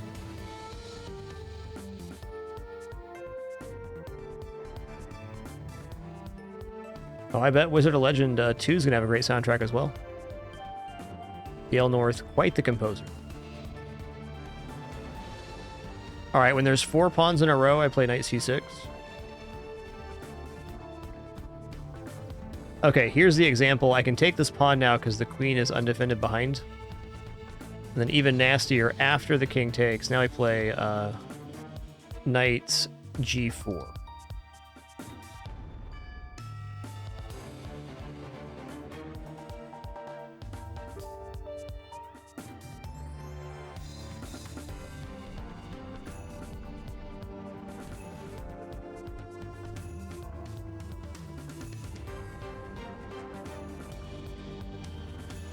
Do I take here? No, I didn't think so. Knight bd7? Bishop e7. Okay. That position's a lot more Sicilian than Turk, but certain move orders get you there.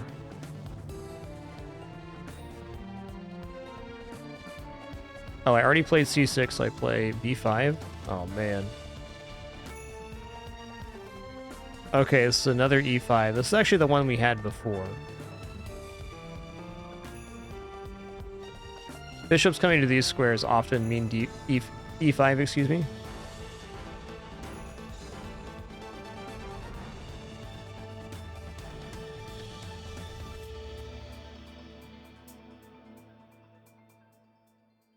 d6. I know that g6 is also a good move there. Trying to keep the repertoire to one move, even though I know other moves. Keeps it a lot simpler for me.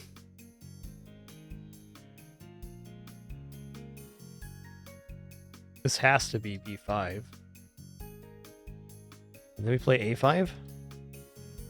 Fair.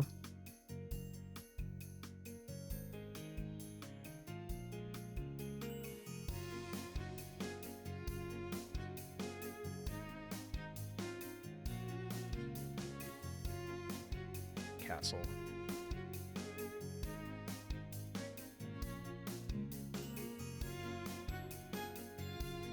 I think we take e5 here. It's open for the taking. This one's take. Okay, so 2 knights and 1 pawn is a take.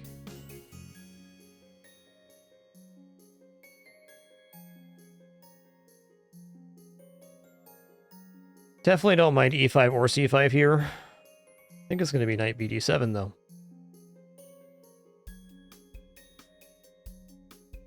Like a free pawn on e4 there. No, not free. Why not?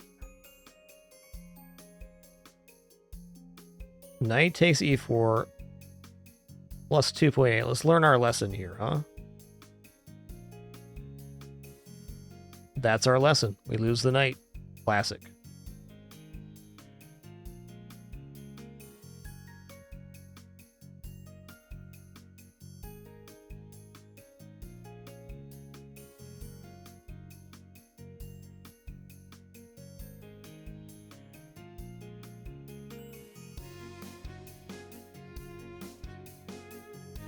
Okay, we've been here. It's c5. c6 now? All right. We changed that one from c5.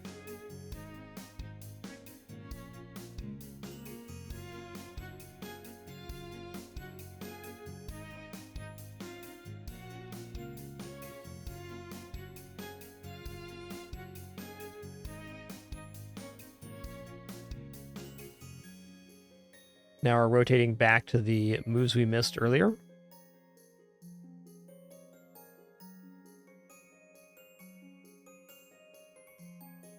Did it again. Same thing.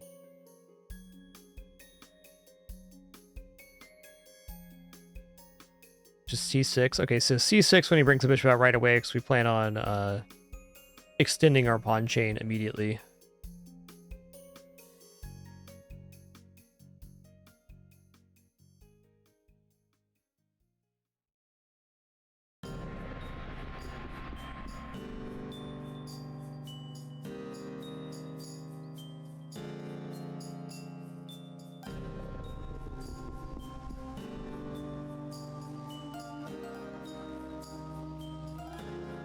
Just did this one. Knight bd7. c5. c6. c6. Heck. This one's c6 too.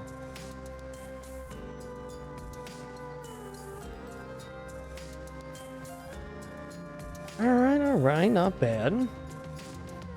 Alright, y'all, that's going to do it for me today. Thank you all for the amazing 7.5 hours. Had a great time playing Slay the Spire, Nova Drift, Spelunky 2, and winding down with this study session. Appreciate you all very much. Thank you all for the great time, wonderful company, awesome conversation. We'll do it again soon. Not tomorrow, but probably Friday. Discord for updates, as always. Take it easy.